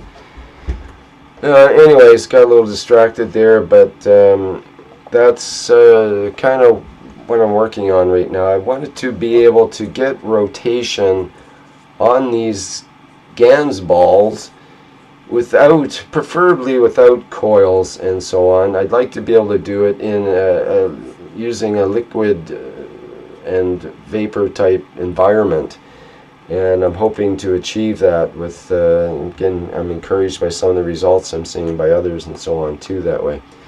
So perhaps something so simple might be I able to have a pull it off. suggestion again, Rick. I didn't Yeah? mean to jump over you here, but I know you're in love with turning that the upside down, but don't forget that you have a high potency having it sitting right side up. Well, it's actually a perfect spot for putting the ball in that way, if that's what you mean, or... Yeah, so then when you put the next one on top, you'll probably have to cut the like if I stand put off. water in it, then it's at the perfect height for putting a coil inside. It'd be right centered in the middle of the coil, basically. When you put the next one on top, maybe the bottom will seal, but I don't know exactly how that.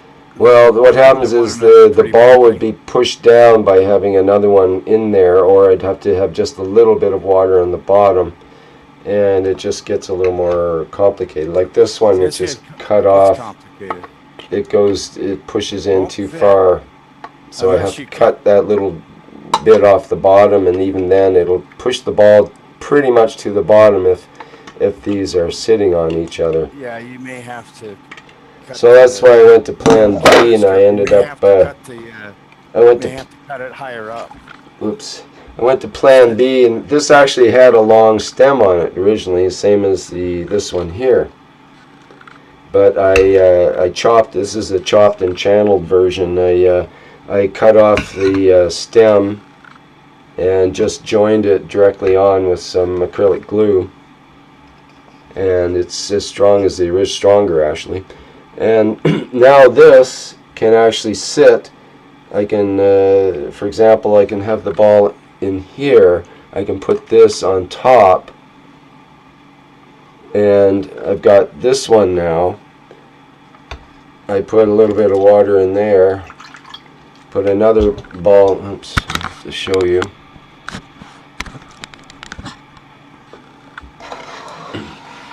So I got this one right side up. This is my shortened version. Push that down. And then I can have another shortened version. Whoops, this one here, I was making a heck of a mess here. So now I've got 3, one more ball in there, it makes 4, built that up. And now if I have my coils in there, it makes a pretty nice unit actually. It just doesn't look as cool. It doesn't have the cap on it. I can put this cap on, and then it's kind of cool, but it's just doesn't look right. And so that's why one reason I reversed it. It actually is a little different, but somehow the way it works, I liked it the other way. Pardon me?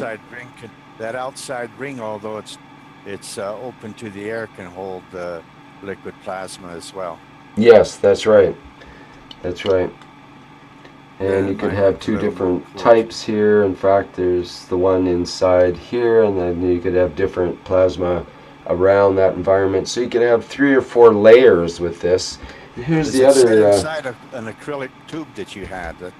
Well, this is. Thanks for bringing that up. That's exactly what I was going to bring up.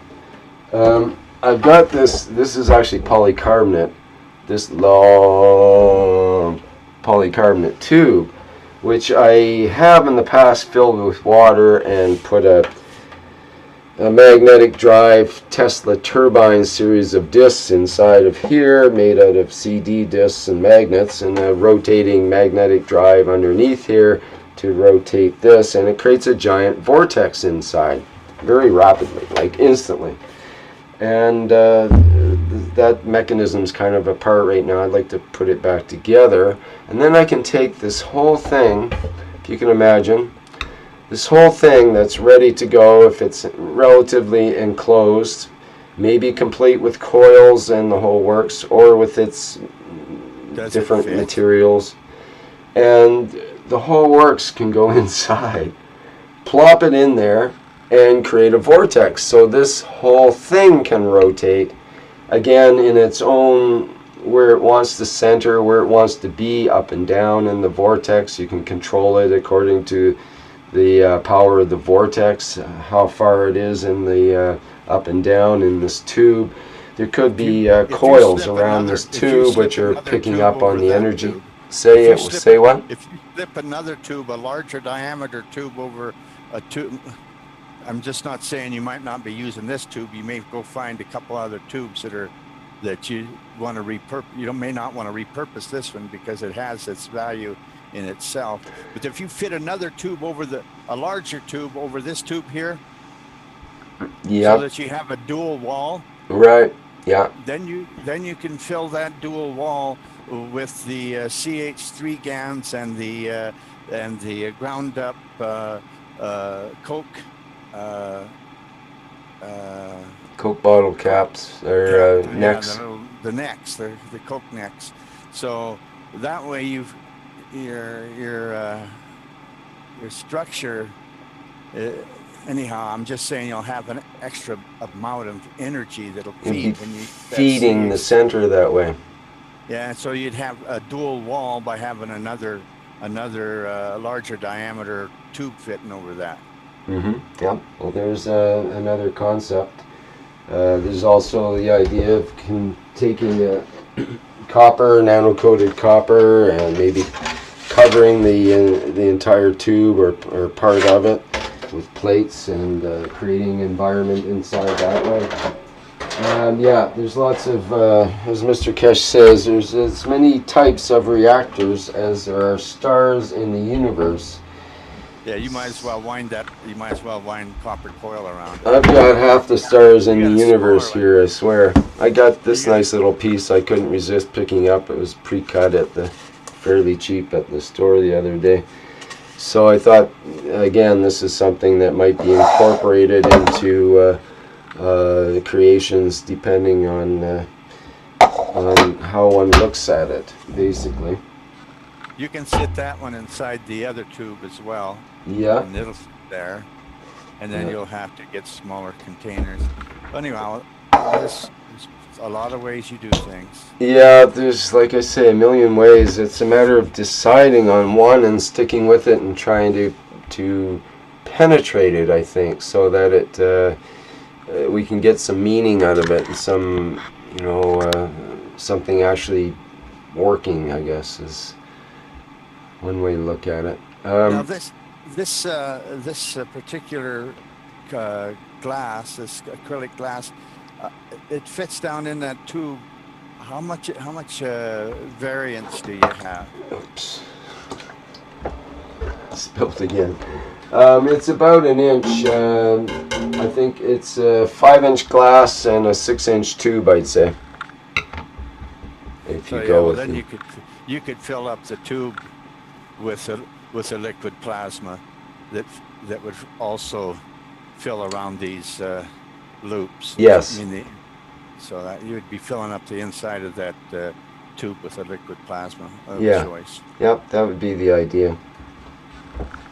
And these could have the option of being immersed in the liquid, like totally immersed in the vortex spinning around them, or they could be just on the top of the vortex with the vortex sort of pulling at this bottom point here, and you can control the vortex to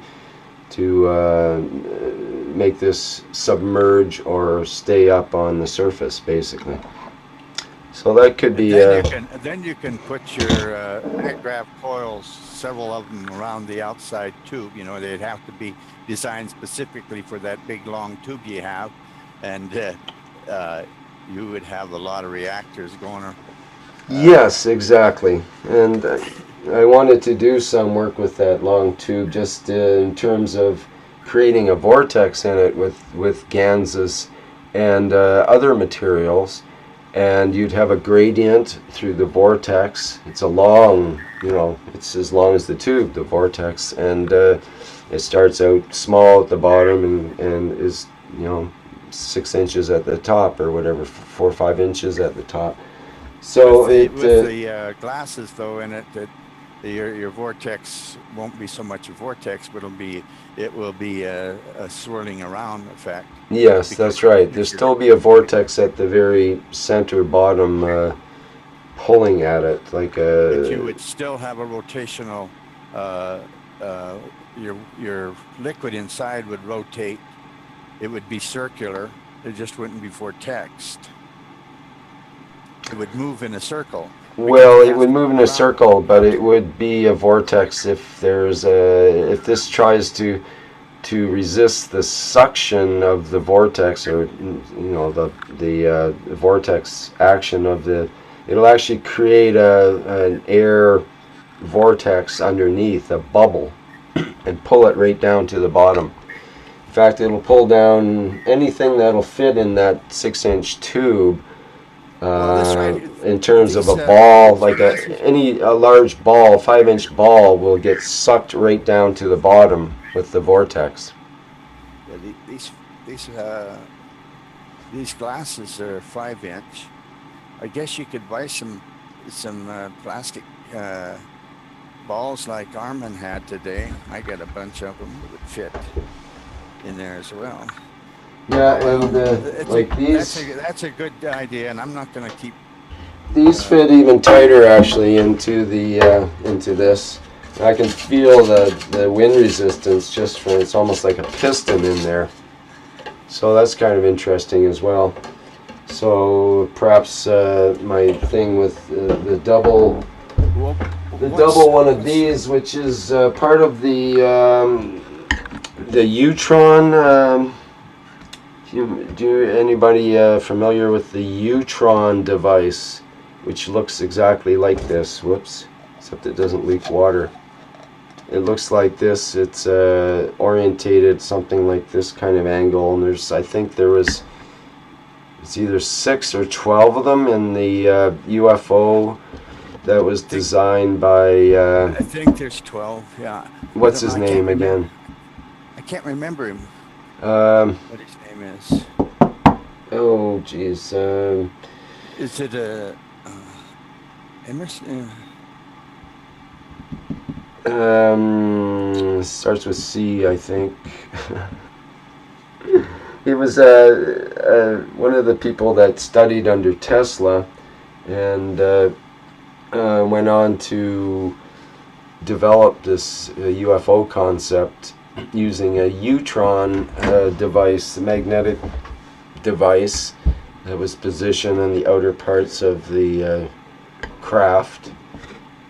Ralph Ring is one person. He's the one who went on one of the journeys and studied and worked with the other fellow. I can't remember who it was.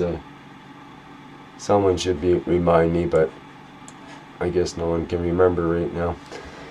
In any case, this also happens. Ralph? Pardon me? I was with him quite extensively. Pardon me? Sorry, what were you talking about, Ralph? Ralph Ring, and who was it that he worked with that had the UFO? Tesla's offside, wasn't I? Can't remember his name. Yeah, Sorry? one of Tesla apprentices. Tesla, is that right? Sorry? The guy worked with Tesla? Yeah, what was his name? Tesla's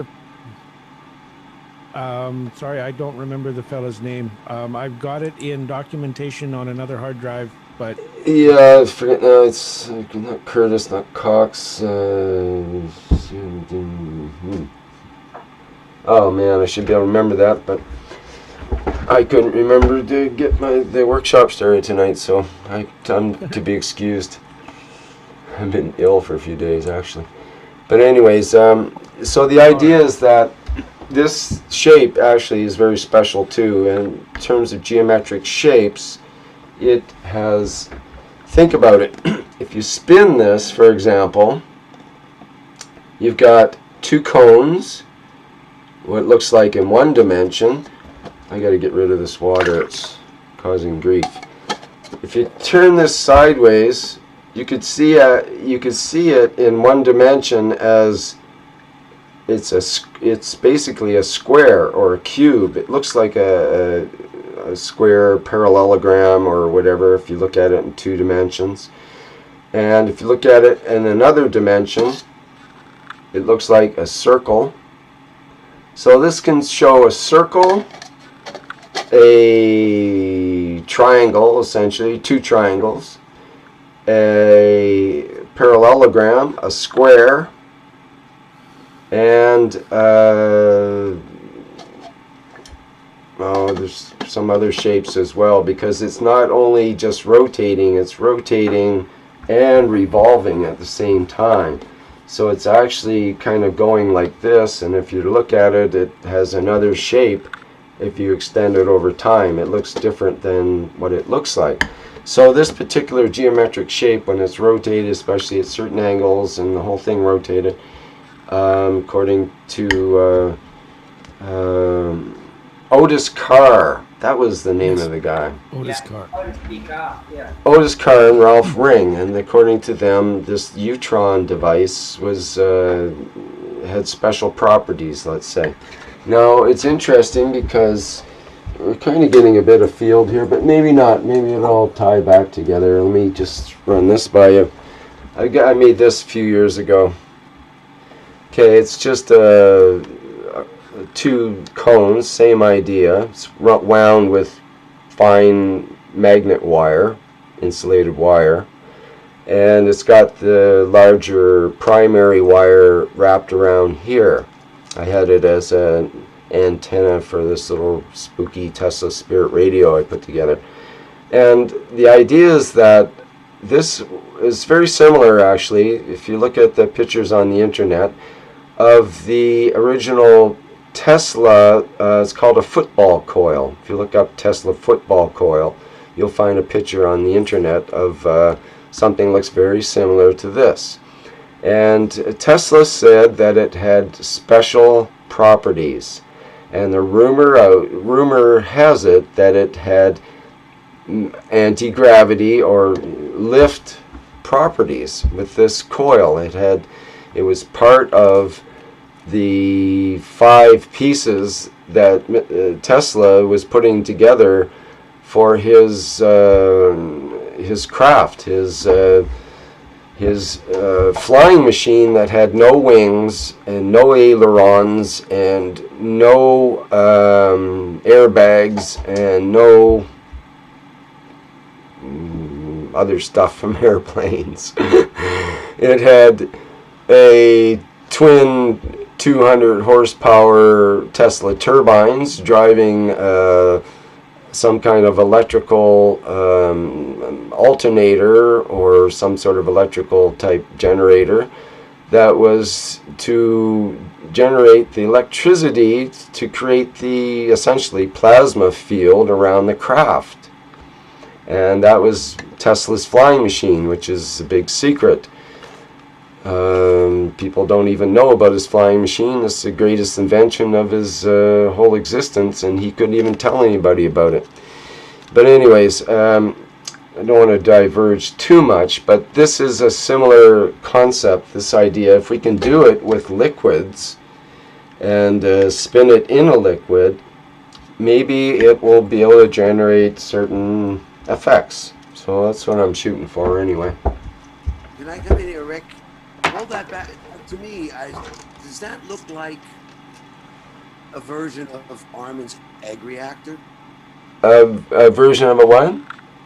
Armin made those egg reactors, or the pine cone reactors. You have a double coil in that.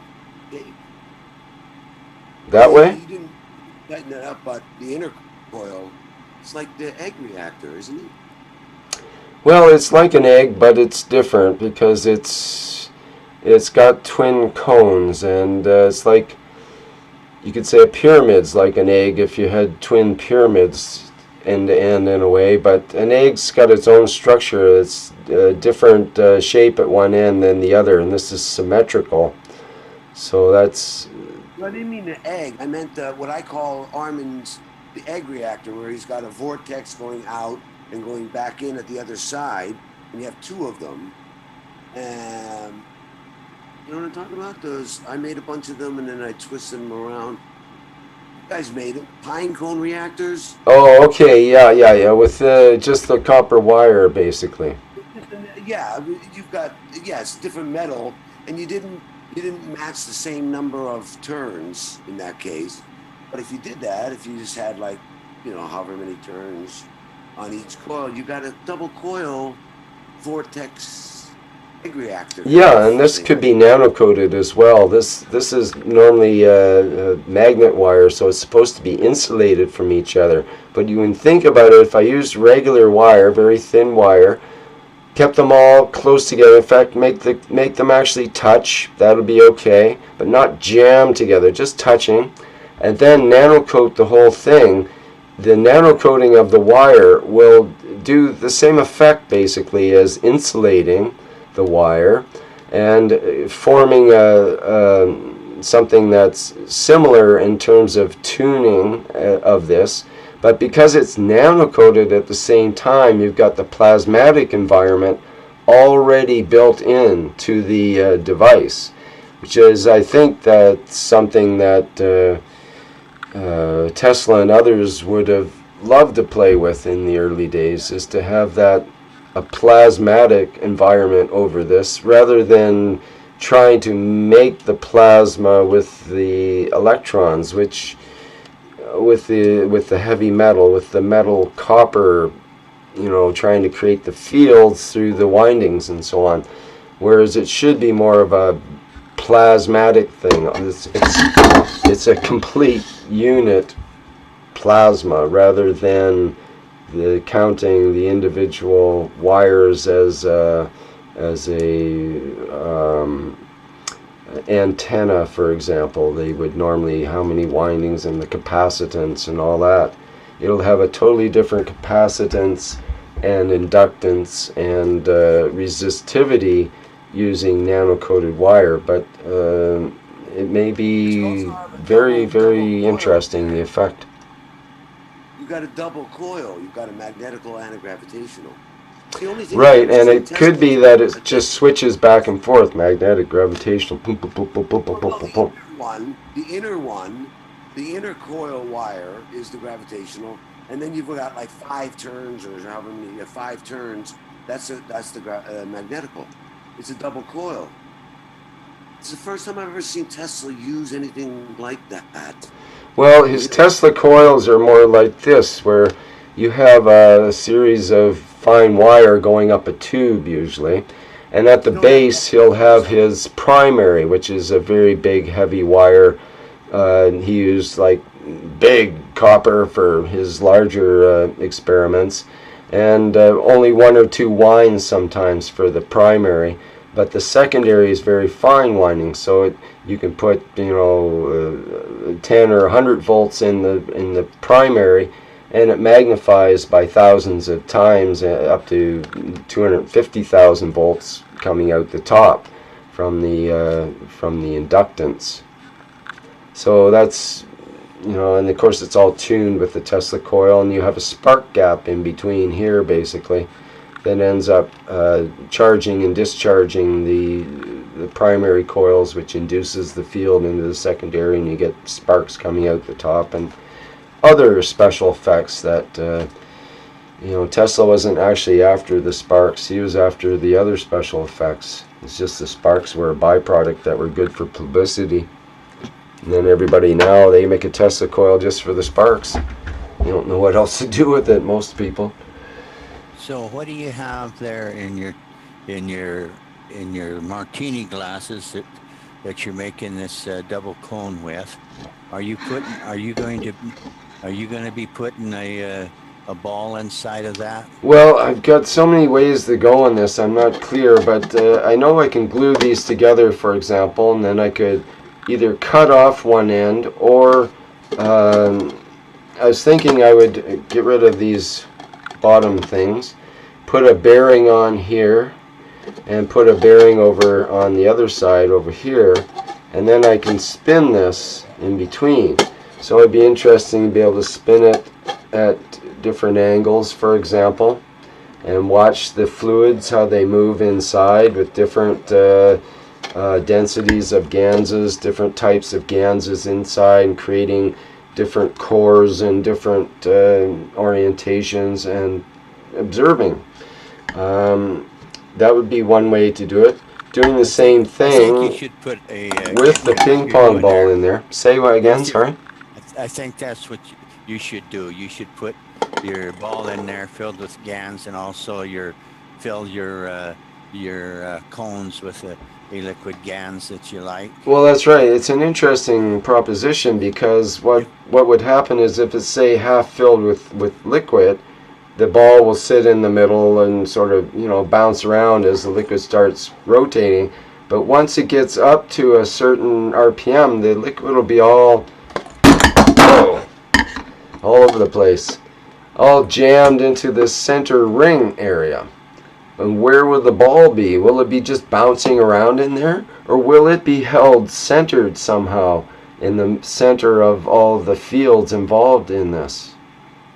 And with just the right amount of... I think it would be held in the center, going around with the fluid that's in there. Probably it would depend on how much fluid's in there, I guess. If there's only a little bit, then the ball's going to kind of jump around as it catches and so on. And if there's a lot, if there's too much, then it'll have to wait until it'll probably be centered, but maybe it'll be out at the edge. Yeah, you might as well put your coils on it. I think it's like one of those centrifuges. I've been in one of those before when I was a kid, and you know, it's almost impossible to you know, lift off from the wall of the centrifuge once it gets going to a fast enough speed. Right, but if it was a ball, the ball would have to lift off because it has buoyancy. It's going to have a lot less weight than the water, so it's going to want to go to the center as much as possible, but it weighs more than the air in the center, so it'll kind of oscillate, I figure, unless there's very little space for it. If there's only a small tube of air in the middle, it'll probably stay centered. I don't know. I think it'd be quite interesting to have a look at that. I think it's speed dependent. Once you get to a certain speed, I think you're right. That it'll force it somewhere and hold it there until you change the speed. Yep. So all in all, just a couple of years for $4. It's a pretty cool apparatus. It has so many different ways to orientate it, to work with it. I can rotate it this way or that way, or not rotate it, just have it as a stationary reactor. Either way, it's a nice enclosed space to be able to work with. It could stand a partial vacuum, probably not a full vacuum with this acrylic. The polycarbonate certainly could take a full vacuum, and that would be a very interesting environment, I think. I really believe in the idea of creating a vacuum environment with some of these materials. I don't think we've experimented enough with that, if at all, in terms of a vacuum environment's just a totally different space than the air here. And if you have something that has field interactions that are very close to it, those fields might be dissipated by the action of the air around us. But where if you have it in a vacuum, on the other hand, the fields expand out and they're able to interact more easily. Even in terms of particles or electron, which we consider a particle, for example, normally can only travel a very short distance in air, and it loses its energy. It hits other particles, and dissipates. You might say that the electron is not a particle, which I believe for many years it's not, and it's merely magnetic gravitational fields, in which case it's a field interaction between the electron and its environment. And in any case, in a vacuum, the electron is able to move, maybe, depending on the condition of the vacuum, anywhere from a centimeter or two up to meters. So it's a whole different environment for what are normal particles, such as electrons or other entities, even just air particles and so on. Creating that vacuum environment creates what I call elbow room. Gives it the entities room to move around, room to interact with the fields that are around. Whereas they're all jammed together, there's not much field interaction because there's no room to move. You're always bumping into others, so you can't really, jive on the dance floor when there's no elbow room. You got to make elbow room to, spread your wings and allow the energies to flow. So I think that opening up the plasma might be more easily accomplished using a vacuum, or partial vacuum, I should say. A full vacuum may not be required at all. And of course, we use the water as an environment to create the vacuum in a way, because when you're inside the water, the liquid plasma environment, then it's like being in a vacuum. There's a certain kind of pressure, but it's the same as inside of our body, as Mr. Keshe said. It's basically a vacuum, and it's hard to believe, but it'll be interesting to see if you fill that with liquid GANs whether you get a hollow center where the vacuum, you get a hollow center in the basic in the double vortex that's going around, and whether it would give an empty spot right in the center of that particular device when you're spinning it, if you fill it with liquid. Like Yeah, they it'd be do with- interesting to completely fill it. I like the idea of completely filling some of these rotating environments and leaving no air gap at all, and then rotating them at a speed which starts to induce the plasma vapor in the inside. You're getting the vapor actually of whatever liquid is inside, and since there's no air, then you're either pulling air out of the liquid, which is possible, and that's probably true in some cases, but you're also pulling the vapor of the liquid as well as the actual air inside the liquid. The liquid could be de-aerated first, in other words, pull the oxygen and air out of the liquid before putting it in here, and that would help keep the air from coming out under the high rotating condition. But either way, the center, when this is rotating, the center will always have the least pressure. It will be wanting to create that voidness in the center. So there might be a bubble. Yes, there might be a bubble, and if there's no bubble to start with, if it's completely sealed, most people have a little air bubble, and what happens when this gets rotating at high speed, that air bubble will actually start expanding because it gets pulled. Well, there's less pressure, so it expands out, and you'll see it start as a little bubble, and it can actually will get longer. The bubble will get longer according to the RPM, directly related to the RPM. You double the RPM, the bubble will get twice as long. 4 times the RPM, the bubble will get 4 times as long. But it's just part of that phenomenon. But it's a vapor bubble if you don't have any air in there to start with. It has to actually rely on just the vapor pressure of the liquid involved. So it would be mostly water vapor, pure water vapor, H2O vapor, little particles of H2O, rather than any oxygen, nitrogen, and argon or whatever that's the trace elements in our atmosphere air. But like I was saying, there could be air that's in the actual liquid. Linear on the RPM? Sorry, say that again? I said, are you sure that the progression would be linear on the RPM? Yes, I've seen some science experiments on it, and I've done it myself with my other apparatus back here, the spinning. I was thinking instead of doubling the speed, it might end up 16 times as long or something like that. Yeah, you would think so, but it's very much proportional to the speed. Apparently, that's what I've seen anyway. If you have a 1-inch bubble at 1,000 RPM with this, I turn it up to 2,000 RPM, and generally it'll be, it's somewhat dependent on the shape and what angle you have it on and so on. But generally, if you have the same setup, it'll tend to elongate the bubble longer by that much. And it's interesting because I'm able to rotate this entire apparatus while it's operating.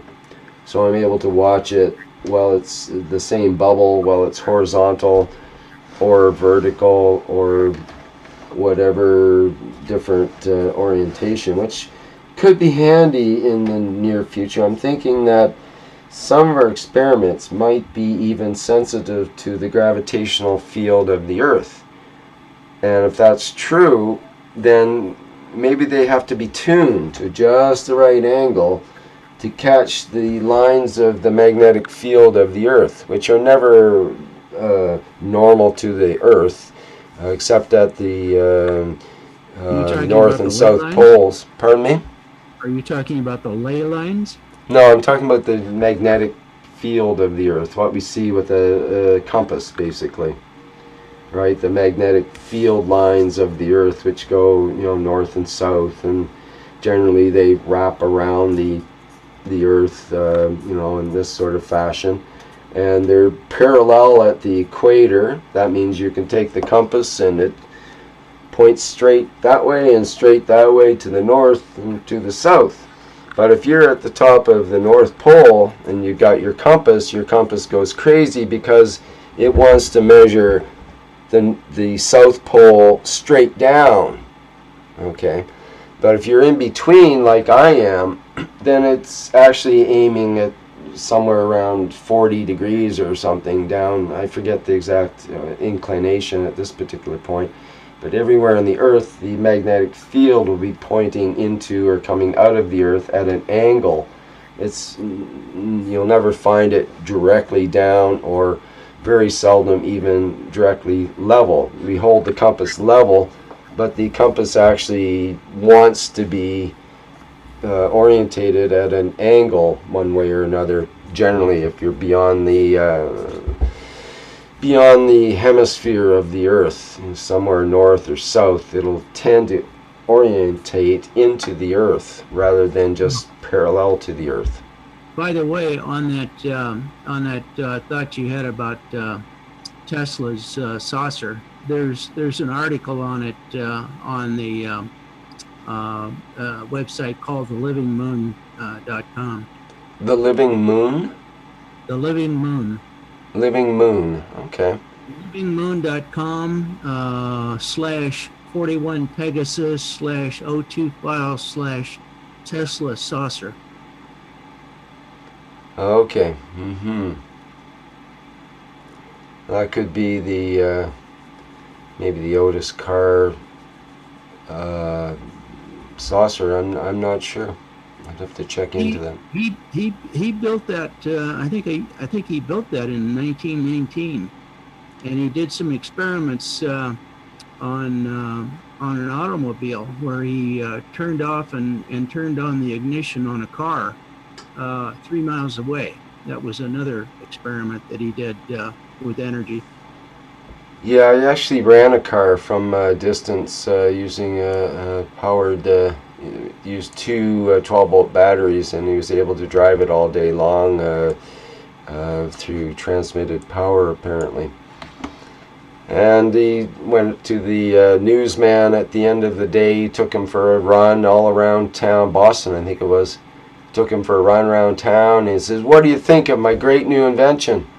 And the newsman said, "Well, no big deal. We already have gasoline engines all over the place. Why would we want electric now?"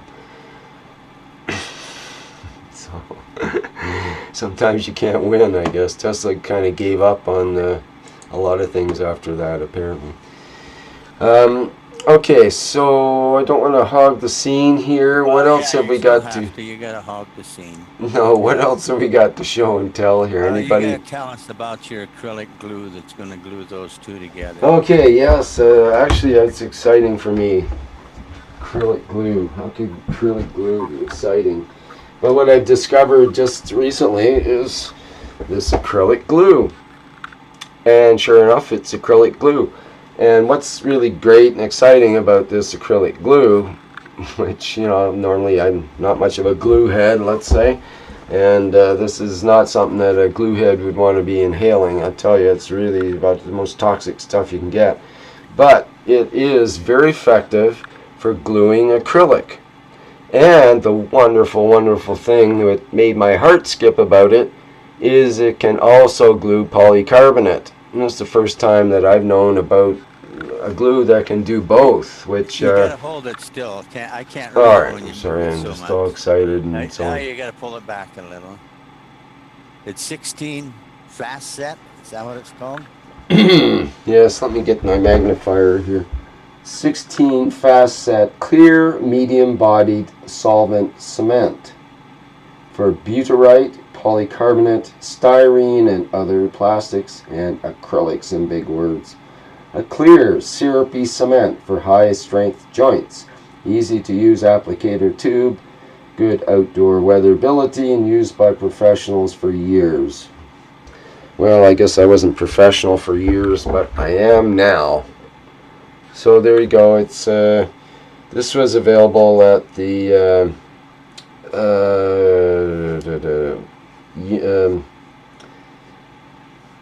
what is it called again? Plastics and Paints place, Universal Plastics and Paints. And that's just I think it's a Canadian outfit, but it would be available at places that deal with polycarbonate and acrylics and that kind of thing. Probably available online, but it's pretty toxic, so I don't know if they banned it yet or not. So anyways, that's what I use to glue these bottoms on here. This bottom piece here onto the top piece, basically without the stem part. So interesting. Have you tried to drill that stem yet to see how it happens? No, I've drilled acrylic like that before. It can be done. You have to be very careful and slow with it, and if the drill bit jams a bit, it'll just break rather than giving you a lot of warning about it. So it's definitely safety glasses stuff, and I don't ever trust acrylic. They've made, you know, windows out of acrylic and that kind of thing, but it's nothing as strong as the polycarbonate. I've seen tests. You can go on the internet. There's tests for motorcycle windscreen. Okay, so you can imagine this windscreen you use for your motorcycle. They have ones made out of acrylic, and they have ones made out of polycarbonate. So they did a test, the acrylic one here, the polycarbonate one. And first they took a baseball bat, and the guy takes a baseball bat to the acrylic one. Bang! Shatters. Alright, and takes a baseball bat to the polycarbonate one, just bounces off, doesn't even bruise it. And then they progress up to, they used a 22, I think it was. And then I think they ended up using a shotgun. But again, any kind of impact to the acrylic, it just shatters. And the polycarbonate, it just took a little, the 22 bullet bounced off, and it just used, you know, made a little crack sort of scar or whatever. And I think the shotgun blast, it all it bounced off as well, and the acrylic just completely shattered, and it was non-existent. So that's kind of the difference. That's why I don't trust acrylic. I know that it shatters easily. It looks tough, and you know, you can drop this and it seems good, but I do not trust it, especially if it gets a little cold. If it gets a little cold, shatter time. So be very careful with working with acrylic. For drilling perspex, and it may be the same with acrylic, is don't use sharp drill bits. Use something that's a bit blunt, because it's the sharpness of it can just catch, you know, on one that's side. That's a good point, and that's, so to speak. A running crack. Yeah. Actually, the proper way to machine that material is with a negative rake tool. So you would take your drill bits and you would grind a negative rake into the cutting lips so that it's more like a chisel rather than a cutting tool. And go slowly, use lots of coolant, and it'll drill beautifully. You'll get really nice sized holes. You can get very accurate sized holes that way. Right, maybe something like a glass drill would work better than a regular drill bit.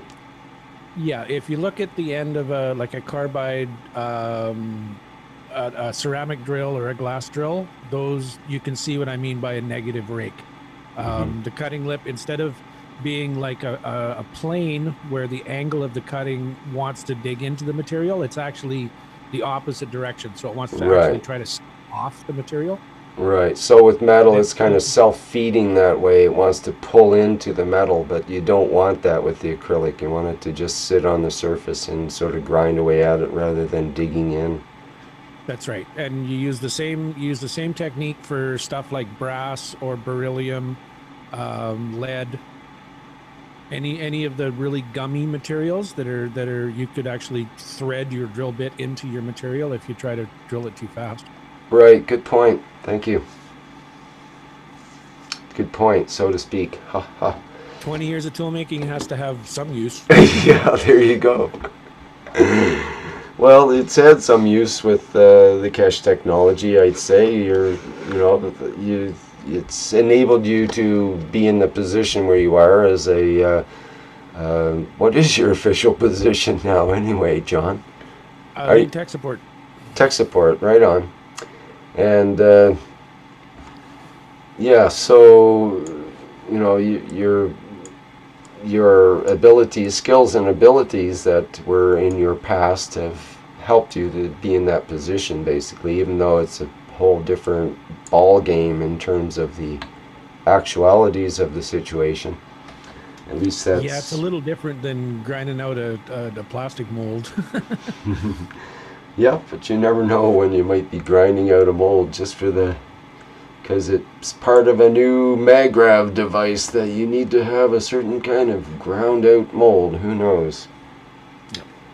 In any case, there are skills that get developed just as we go along.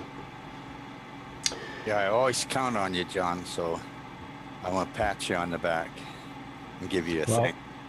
You're most welcome. That's why I'm doing it, because I love doing it. Right on. Right on. Okay. Who else is loving doing it out there? Anybody with things to show and tell in our participants here? Any questions?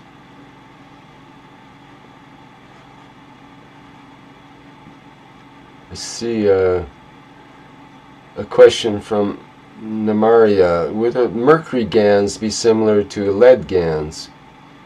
I would say yes. You'd probably want to keep away from a mercury GANs, about the same as keeping away from a lead GANs. But more seriously, there could be similarities. It's another one that we haven't really experimented with much that I know of, but it might lead to special effects if we were to do so. Again, it's even more toxic than lead, even more possible for things to go wrong, and even more dangerous. So yeah, sounds good. Let's get into it. Oops, I didn't say that. Well, they do like danger a bit, but that kind of danger I'm trying to avoid in my life. I'm super sensitive to environmental toxins. I think something like tungsten would be a lot safer. Yeah, tungsten's good. I like tungsten welding rods that have thorium in them, radioactive thorium, 2.5% thorium, for example. That's fun to play with and relatively safe. And that's true. The tungsten rods, I have one here somewhere. It's in my stir stick selection somewhere, but it's a tungsten rod used for welding, for TIG welding, and that's tungsten and inert gas, and it's 97.5% tungsten and 2.5% thorium. And thorium has some very interesting characteristics, and I think that would make a really interesting electrode. Now that I think about it, I should definitely get into producing some GANs with it.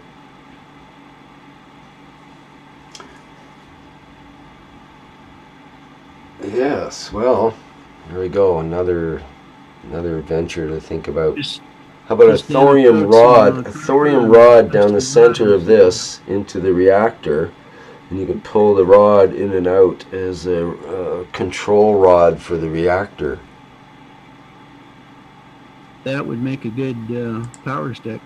They have thorium reactors, that there's a design that... showing that it looked just like the X-ray tubes that my old man used to have in his X-ray machines. Oh, this part here? Yeah, when you had the two of them together and you're holding it up sideways, it oh, looked just like the X-ray tube. Like this? Yep, built in the 50s. And now you're talking about sticking radioactive material in it. Well, thorium is low-grade radioactivity, but it's also relatively harmless. I mean, welders handle it with their fingers. You can stick it in your mouth. You're not going to get contaminated as such. You wouldn't want to grind it up and eat it all day, or try to not to inhale the vapors, although that's what they do in welding. And still they approve it with 2.5% thorium, because it improves the weld and it increases the temperature and so on. It's got qualities to it that are desirable. But as a reactor core material, I mean, there are thorium reactors, the nuclear reactors. There's a design by GM. It's a Cadillac design for a thorium-powered Cadillac, all futuristic and so on, with the thorium engine that never requires fuel for the life of the vehicle. It runs on a few grams of thorium for the entire life of the vehicle. And that's the difference between our archaic and outdated oil-based energy sources and something that works on a nuclear basis. That's very much, you're talking about thousands of times the power per gram of material. So it makes it easy to power a large vehicle actually on just a few grams. You're talking about a few grams of this stuff that you can hold in your hand, right, and not get contaminated from it. And if I remember right, the Popular Mechanics article on that came out in the 60s, wasn't it? well, there was an older version, then there's a newer version as well. I think if you look up thorium car, you find a few different versions of that. There's a newer one, there's a GM one, and then there's another independent car company that actually was looking at seriously developing these things. And it's an amazing concept, and I mean, you can imagine a laptop or some other device powered by a tiny thorium reactor that might be able to last for decades and not have to have recharging. So that's sort of the area that we're going into in terms of the plasma powering devices, but it's we're not necessarily dealing with radioactive units. At least we're not conceiving of that so much at this point in time. We are thinking of increased energy levels and increased energy outputs and that sort of thing, but it seems generally through the Keshe teachings we're looking at things on a micro level and a nano level.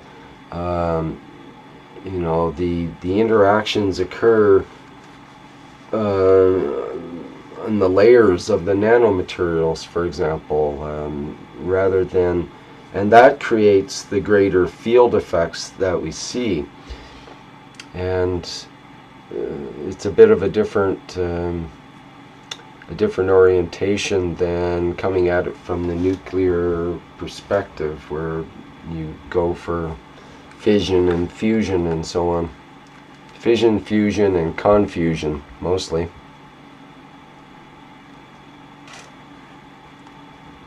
Heavy on the con I think end of there's a lot of things. the latter. Pardon me?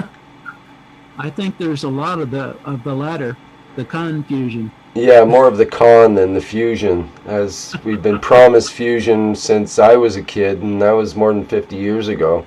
I remember it distinctly. Fusion will be in the future. It may be as far as 20 years in the future, but we're working on it. And then 20 years go by, and fusion will be in the future for sure. It'll be as much as 20 years in the future, but we're working on it. 20 years go by. Remember a few years ago, the scientists that there was, what was it, 2 or 3 of them got the award for cold fusion, and what the hell did they do with their cold fusion discovery? Well, they actually did a lot with it, and that's continuing now, and they have more results with that than anything else. And that's continuing on the side without too much fanfare, because that's where all the action is, and that's why they don't want to tell everybody about it. That's the way I understand it anyways, is yes, they do have results, and that initial testing was poo-pooed by the status quo, but now it's been validated by several other universities and so on, and it's one of those things they're working on. Now, what's it been about 30 years ago that a Canadian research group came up with something you could spray on your lawn, and it would stay green and healthy, and it would only grow something like a quarter of an inch a year, something like that, and no weeds would get in it. I wonder whatever that was 30 years ago. I have no idea, and I don't see where that's really relevant to our discussion here, but perhaps we could go there. Let's continue. Suppress technology. Well, Pardon me? I'm gonna lead it to iodine again. I'm gonna All take right. it back to iodine. Throw Now, a little. there are such things as iodine crystals. Right. And buy iodine crystals, so I still wouldn't know how to make the GANs unless I'm trying to use cold caustic and do it like you would make a food GANs. That's what I was trying to order was iodine crystals. They were 99% pure iodine, supposedly. And what I was wondering is if I get those crystals, I put them into a container and do what? Caustic crystals, I have, caustic on there, and then put what? Cold water on that, or boiled water, or whatever. And then what? Then you just let it settle, and then have to put more distilled water, and then let it settle, and pour more distilled water, and then let it settle, pour it off, and let it settle, pour it off. Doesn't it seems, will it settle? Don't know. I don't know yet. I thought maybe I'd probably just I would put it in a glass tube, what do you call those test tubes and plug it up, and then I would stick it in my electrolysis situation with the carbon rod and see what comes up. And I don't know if anything would come up, whether it would be the glass would just filter out any kind of field, so there would be nothing that happens. I don't know what happens to the crystal. Will it dissolve in water? I don't know. Is iodine some kind of a metal? How did it become a crystal today? What is iodine? Good point. Let's check it out in our Wikipedia and see what it says about iodine. Iodine.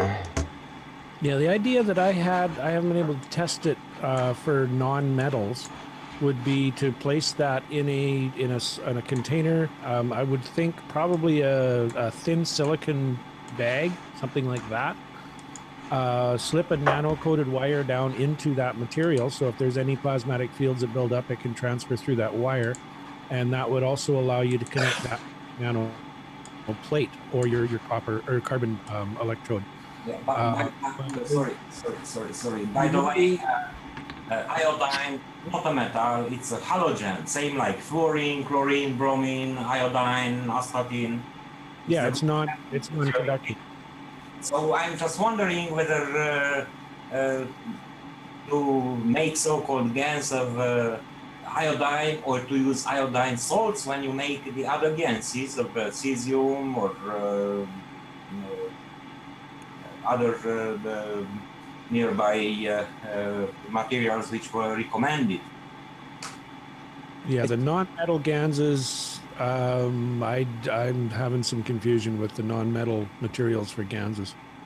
Well, I think Mr. Keshe was trying to get us to combine the field forces of zinc, zinc. CO2 and CH3, I think, wasn't it? And I think it was a. So he gave us a hint: if you cannot create the GANs of such a heavy material like tellurium or cesium and iodine and xenon, the four recommended, In that case, you can create that field strength by, if you can manage how to add together the strength of the smaller strength fields. It's Yes, a but question. You need a creative process to find out how can you add the fields. We have learned how to subtract them when you made the CO2 kit. You have a copper plate with a nano copper on it, which is of strength of 59. You have a zinc plate, which is the strength of 65, and you subtract them to create that field strength of 6, which is needed to attract the carbon. So can somebody find out how not to subtract, but how to add those fields? In that case, you can produce the fields of heavier elements just by using non-heavy elements.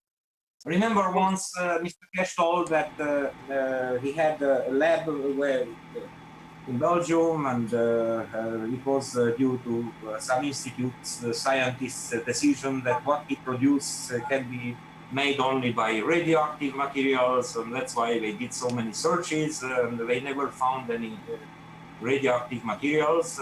But meanwhile, he said he was able to produce radioactivity by using the fields of other elements, and just to produce as much as is needed and then to stop it.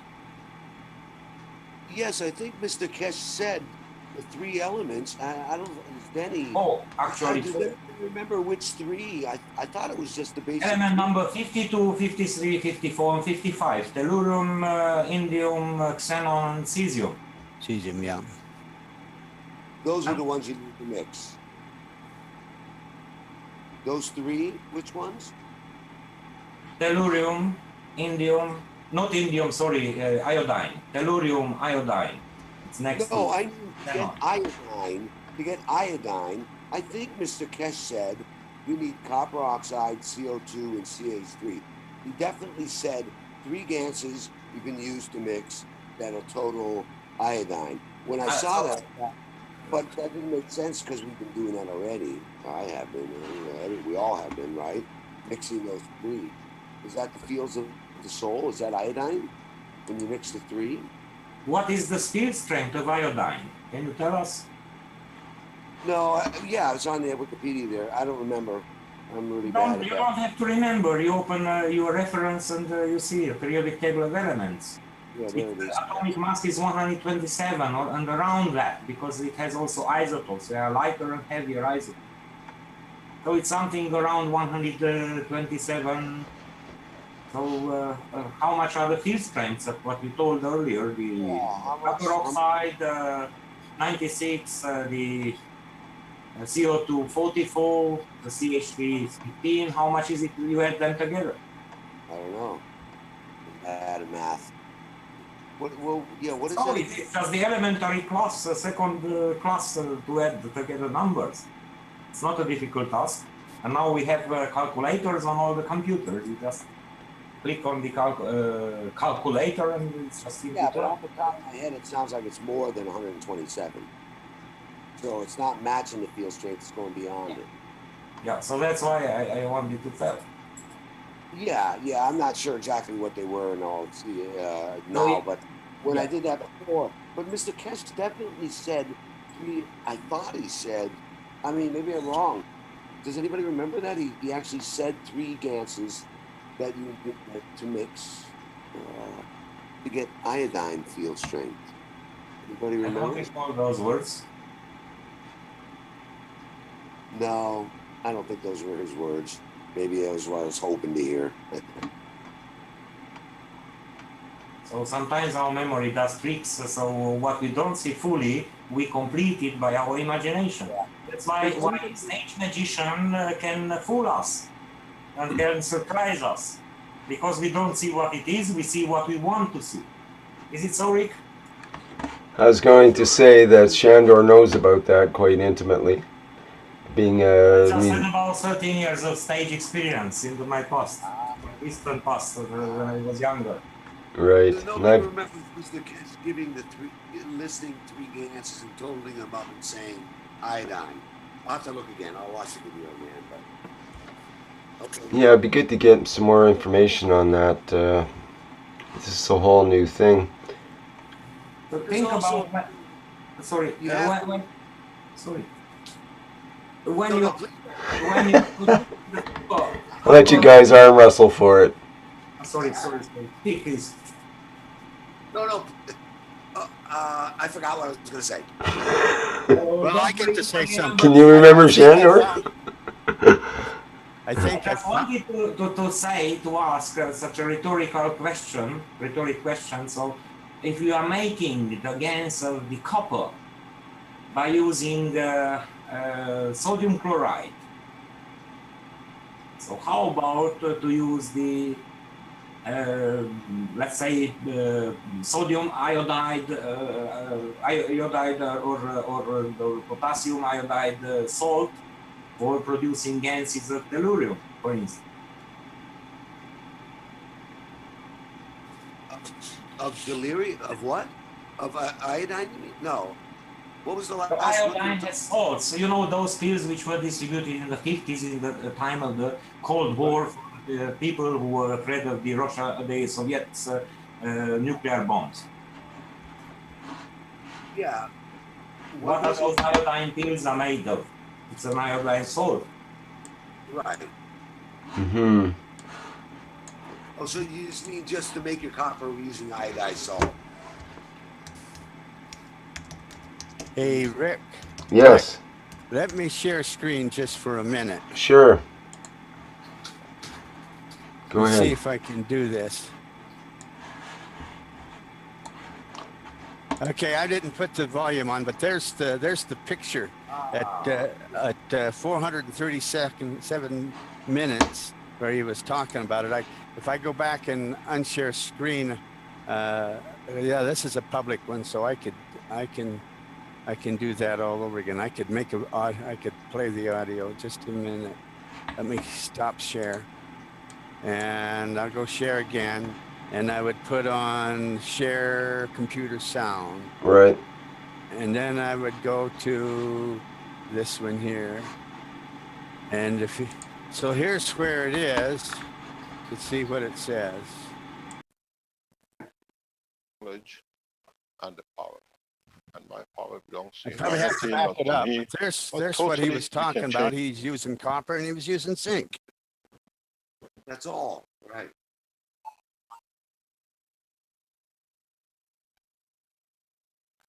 How about that?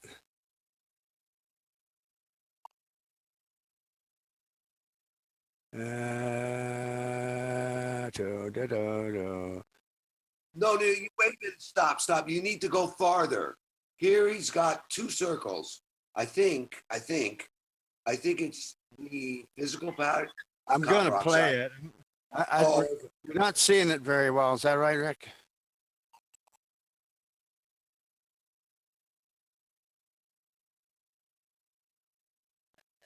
And you're saying I need to.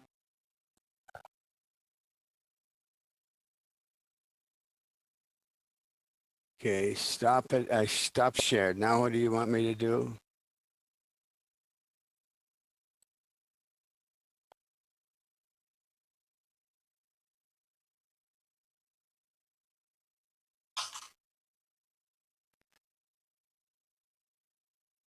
I don't know if I can do that.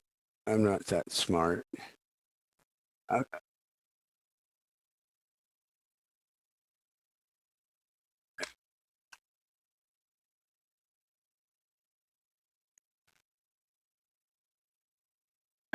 Anyway, shall I hit the play button? It's probably in my video settings that I'm having a problem. Video settings. Let me see. Video settings. Don't do me any good. Spotlight my video when I speak. No, hide down video partition. Okay, well, I'm going to play it. Maybe we can get the best we can get just for a moment. But this is just Maybe you have a Yes, of bandwidth course. limitation. So probably. go and start writing the true scientific papers. And we don't need Wikipedia. We saw all the wikis turned out to be So abuses and it's people. probably not where we were. Maybe we're behind. I'm going to go fast forward a little bit.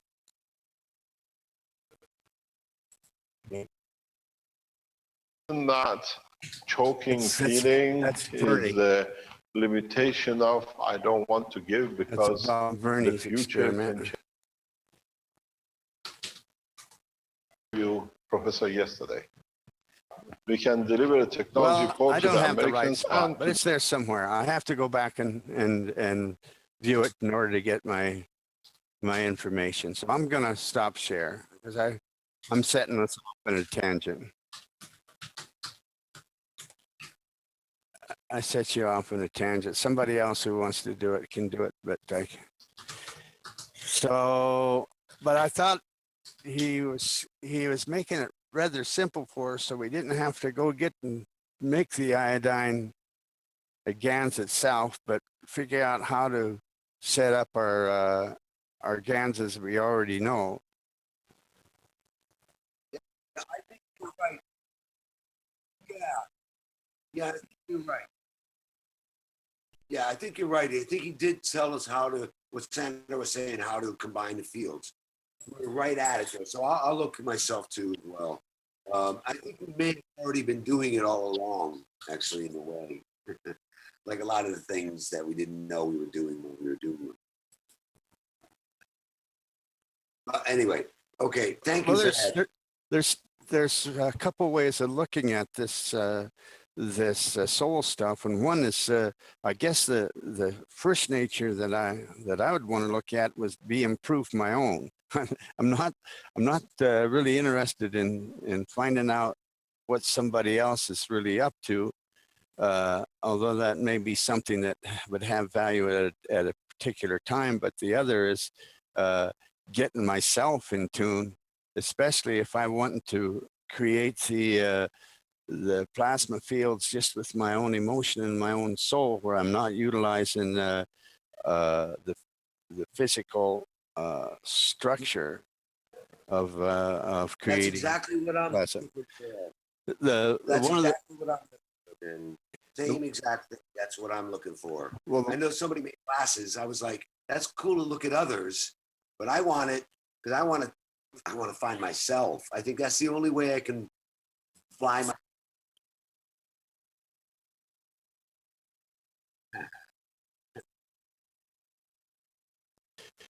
That was pretty That would work. It was pretty interested in what Klaus was doing, because he was on the health side, and how he was able to extend that healing technique from his from a new standpoint that he had come to, a new understanding that he had come to.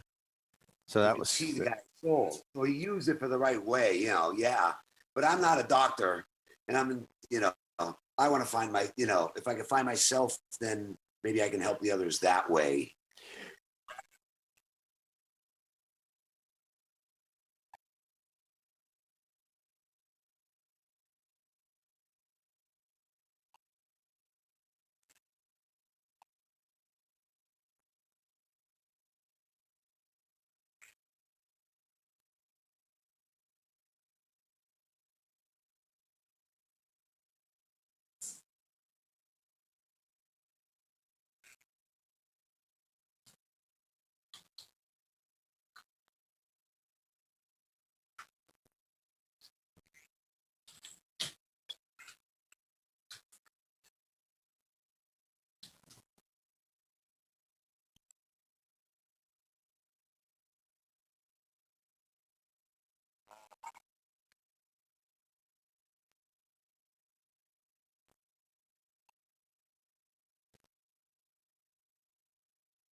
No, you're right.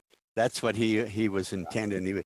He was saying the closeness of it. Sorry, in the live stream, Yeah, it was my not audio like wasn't on there. Let me just explain. I was talking about Klaus and his glasses. That was my things I was showing here, and the glasses are tubular with GANs, water inside, and they're kind of strange looking. And we were talking about how it affects him. And I think he put one over his third eye too, and that's why it went up.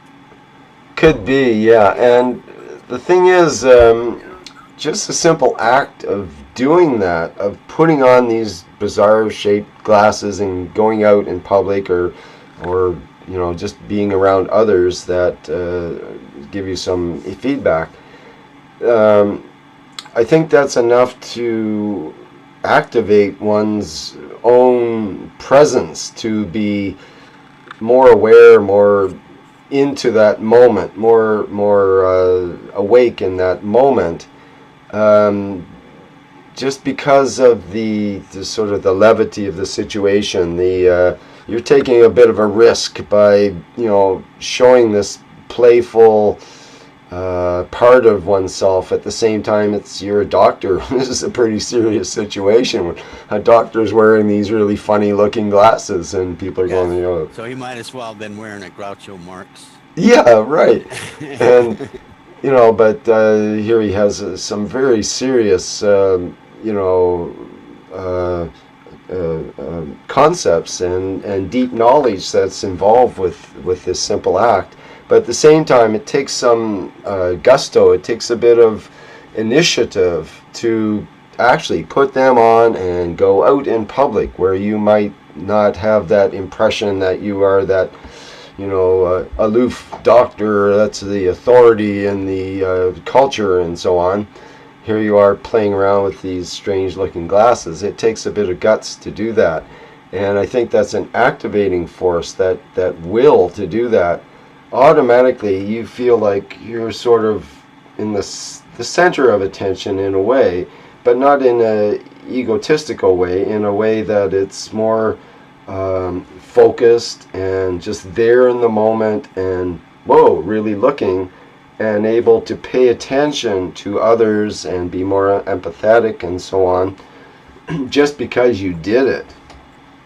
And I wonder if that's part of the effect, or is there other obviously you're interacting at the same time with this GANs, and maybe there's amino acids and so on that are part of his structure that are in these glasses, and he's able to somehow be more, it seemed like more empathetic to others, or more telepathic, more able to interact with others. Yeah, that's I think he's. I just had a thought. Sorry, can't hear. I think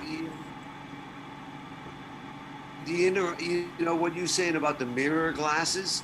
I just thought about what I said originally about how the glasses are for looking out, but I was thinking two-dimensionally. I would guess that, like you just said, the act of him wanting to do that, to see the souls, and when he puts it on, how he probably sees his own soul, and that's how he's connecting to the other souls. This is plasma, three-dimensional, not. It's always a two-way street there, right? When if you try to reach out, then it reaches out to you, and so if you have the intention of trying to reach other souls and see more deeply and see the truth, let's say, then that requires that part of you to come up, to be present during that time, because it's part of the requirements of must have certain credentials to be present in the moment space where one is connected to everything. Anyway, I don't mean to get too much into that, but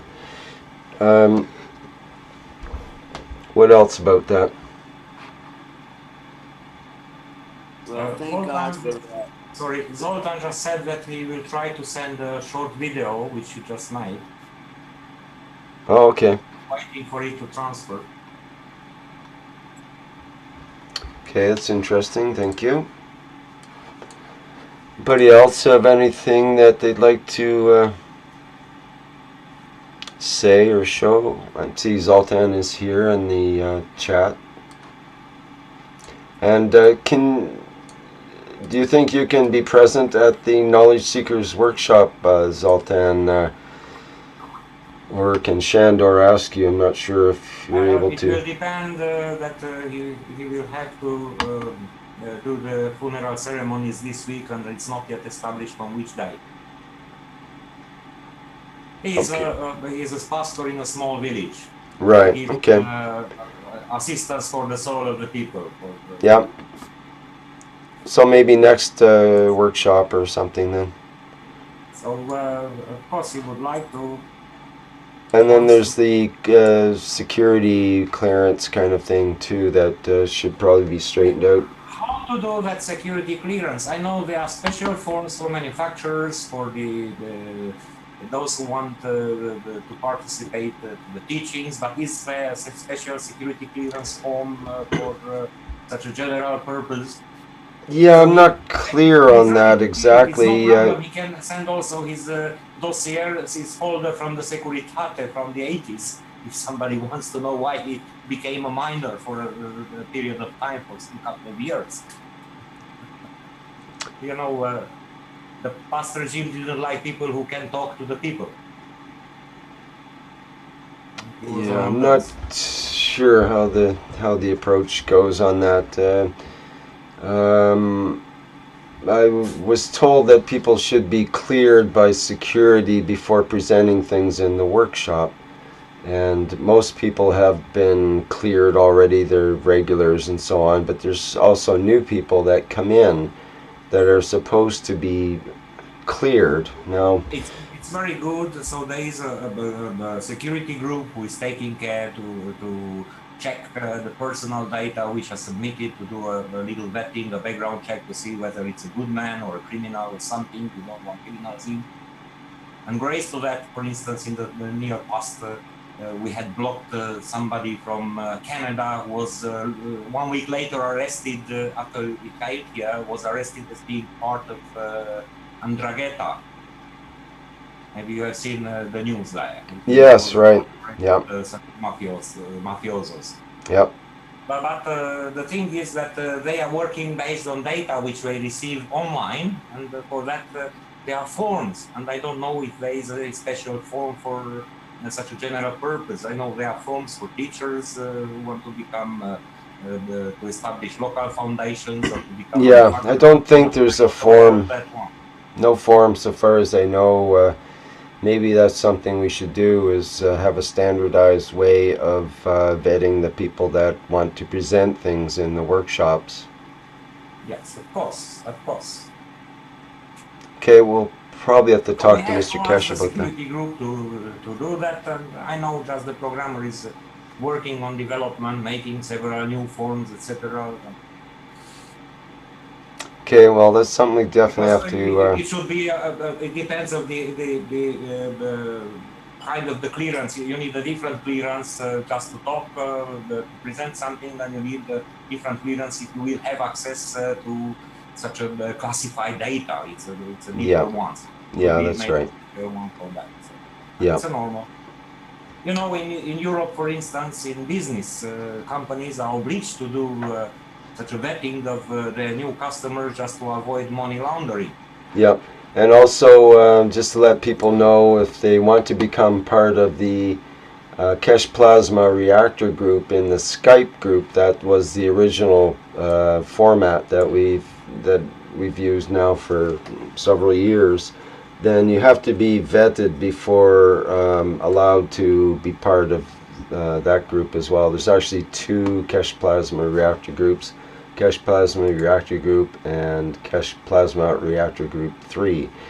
So, by the way, I see there are several names of those who just left, and now they are spreading the bad words about the foundation. They are still there, so isn't there a problem that they are still there? Okay, well, if you can give me those names after. If you can give me those. This COSOL group, and COSOL recently he said that now we terminate, we finish with Keshe Foundation, we destroy it, and such idiot words. And there are also other who was a former student and asked for a full refund, and later she makes declarations of how bad it was, etc. So just I'm wondering about. Suddenly we have requested to do clearance for some reliable people, which I know, and some unreliable are still on. Well, if you can give me the list of those unreliable ones, then we can look at that and have them removed. The security has it. security group. I'm not anymore in the security group. I can give you, of course, information. Well, that would be fine if it's, something that is, if there's abuses going on, then it would be good to know, and I'll remove people from the group if that's the case. Okay. Because we have also somebody who make trouble and others just to pick up insider information to give it to others to work out ways how to attack us in social media. Yeah, they can try, but whatever they do is just good for publicity more than anything else. Well, can I say something? Pardon me? You know, I understand the need to protect, the work and all that stuff, and it's vital, and it has to be done. But you also, I just thinking, off the top of my head, that you got to make sure you don't just take anybody who has problems with Keshe technology or has genuine, dissent, but they're not there for the purpose of destroying. Just to have people who agree only and never have any other kind of point of view if they're honest about it. There's evil people that have to be. I don't know. I'm just kind of throwing that in there as a little. Don't want to be, become the enemy. Yeah, that's right. You got to be tolerant, is what the thing is, and it gets increasingly difficult to be tolerant of dissent when the dissent can do real damage to a company that's trying to do good work in the world. So it's a bit of a fine line between tolerating the trolls and bumping them off as they pop up like a whack-a-mole game. It's some people are born rebels, and that's the type of people that are going to be attracted to this technology. It takes a bit of a rebel to accept, to even contemplate some of these ideas. People get. It's not a problem up to the time when he starts to publish such anarchist callings, as it happened once with somebody. Or it happens also for people who are just hungry for getting attention for what they have their own ideas or fixed ideas sometimes. Like we had this nice man who is talking with his imaginary artificial intelligence. He does that for over 10 years, and now he found here a large audience, and immediately he entered, he showed nice face, and later he started to pull out people to his own ideas. Yeah, but I say, so what? Because we're pulling people out of his group as well at the same time. So what's wrong with some cross-pollination? What's wrong with competition? There's nothing wrong with competition. We can use competition. Pardon me? Sorry?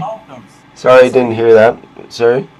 Sorry, that it's not a cross-pollination. It's nothing useful from there, but at least he helps by taking away those who are doubters, who are doubting and hesitating. Well, that's right. Sure. So there's a double service there. There might be people that are tired of his approach, that have a lot of his information that might be useful to us, or that would be, they find a better way with the Keshe technology and recognize it as being a more true way to operate. And at the same time, those that are doubters and are always going to be doubters can get taken away and find something else to play with that they're happy with. So to me, it's a win-win situation and that kind of thing, and I don't feel threatened at all by those kind of people anymore, and I don't even play their games and don't really care what they do, because they cannot possibly harm something with this plasma technology. It's coming out through the Keshe Foundation and in other ways if it has to, but the Keshe Foundation is a perfect medium right now, and that's the way it's happening, and there's nothing in this universe that's going to stop that from happening right now. And it may appear that way, and there may appear to be blockages and stoppages and opposing forces and this and that. They don't have a bloody chance. They just don't have a chance against that force of love, essentially, that's at the core of this technology. And that's the bottom line. If people and other technologies don't have that, they do not have a chance. A chance in hell. Snowball's chance in hell, as they say, of destroying the Keshe Foundation or plasma technology or changing the future and making it so we don't dig ourselves out of this mess and so on that we find ourselves in as humans. It is going to happen. There's absolutely no doubt about it, and I don't think we have to really be too worried about it. Some people will get concerned and be part of the opposition to the opposition and so on. We need to have that. That's all part of it as well, and we need to show that we have opposition to these trolls and others that are detractors. But the ultimate bottom line is they don't have a chance. I feel sorry for them and compassion, and it's you can get with the game, or you can join ship or jump ship or try to attack the ship. Do whatever you want, but this ship will go on. There's absolutely no doubt. I'm trying to make a ship. I'm trying to make a ship, Rick. that's a real challenge. Is trying to make that spaceship. Well, there's also another point. There's another point, though.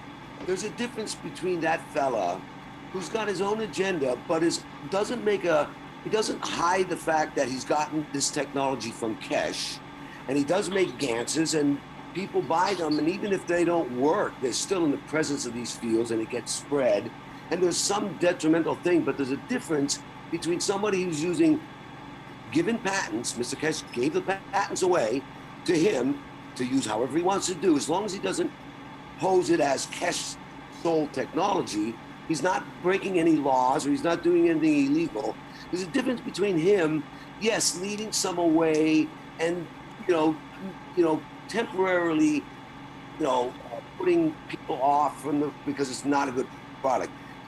The difference between that and an organized conspiracy to come in and infiltrate and destroy. There's a definite difference. That fella, he saw an opportunity, he took it. It's given to him. That's the purpose. It's to serve him. He deserves to be served as long as we all have our own agendas. Hopefully not as selfish. I don't mean to call him selfish or whatever. He's doing it to serve himself more than he's doing it to serve others.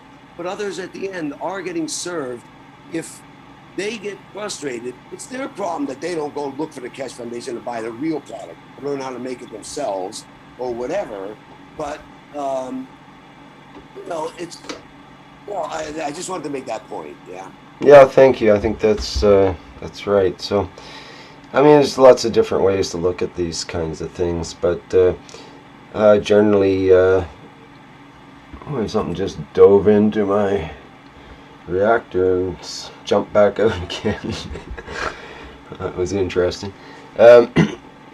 Anyway, I don't think we have to discuss it too much more, probably.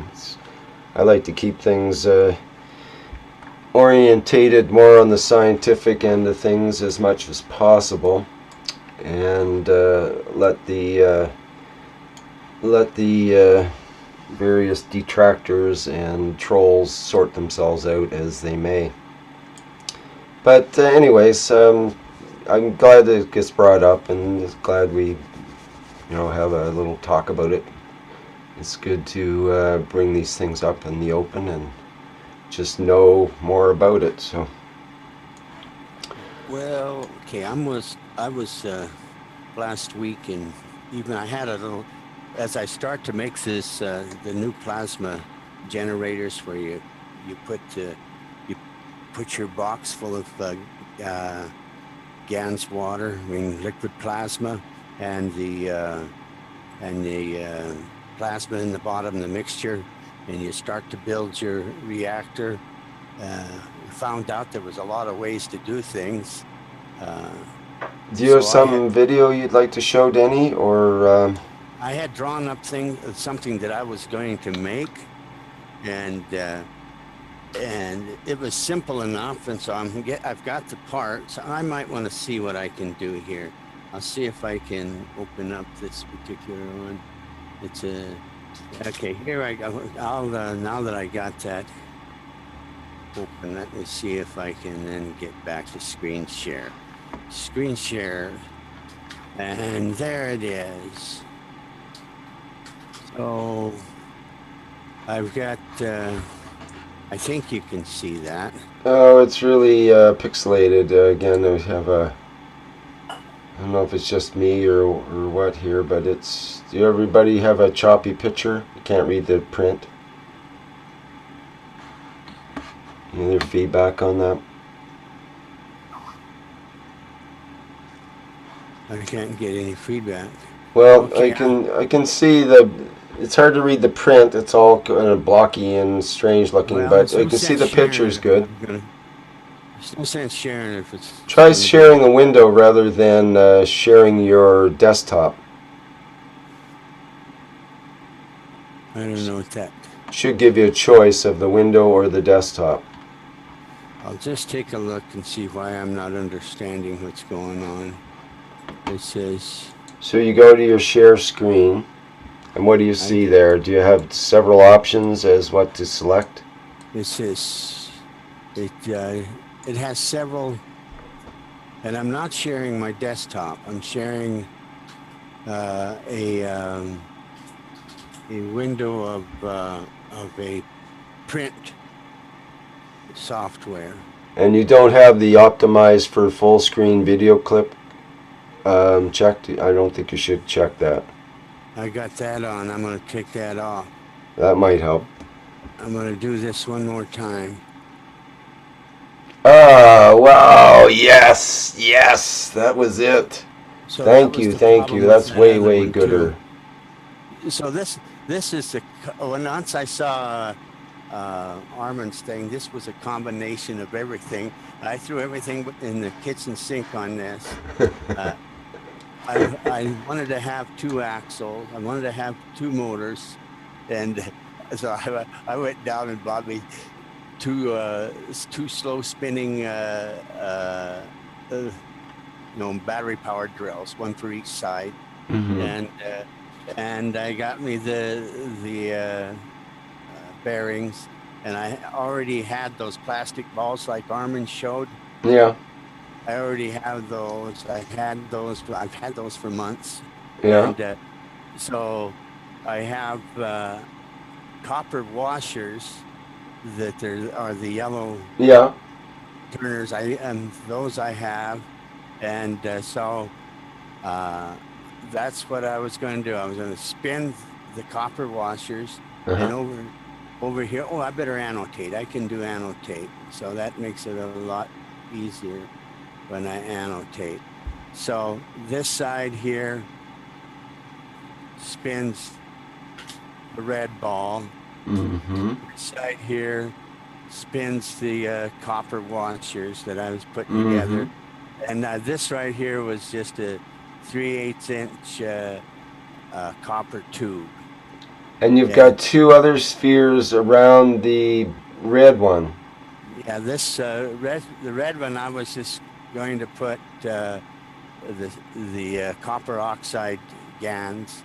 This one here, I was going to put the combination, the in between the red and the blue, the copper oxide zinc combination, and the outside was let me see, the outside here is CH3. So I had 3 layers, and then of course out here was my were my mag gravs, and in here I had smaller mag gravs, and they acted like spinners. They acted like stirring beaters as well, and so they're spinning on this axle here because it's spinning this here. And what you can't see behind this, maybe I have it in another picture, but I have to get off of the annotate to do it. But right here, there's another stirrer that stirs the CH3, and they're just at the end. So that was throwing everything plus the kitchen sink, and that's it right here. Exactly. Throwing everything plus the kitchen sink into this. Well, that's about it. It looks simple on paper, but it's hard to get all the bearings and everything all to fit into each other and stuff. But are you gonna actually go through with this and complete it? This one I've started working on. Okay, So, good. let me see. I got to get rid of annotate. Stop share. Okay, annotate. I get rid of this. So that gives me a chance to move this back and forth. So that right there tells me where I'm putting everything. Yeah. But this one here that's colored, it gives you some imagination. So yeah, nice.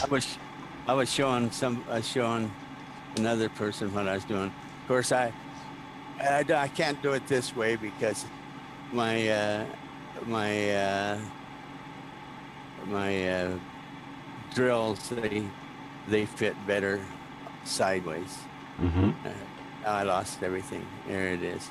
So that's what I'm gonna make, but it's so antiquated that when I see everybody who don't even have to have motors and don't have to spin this thing, and I was a little disappointed.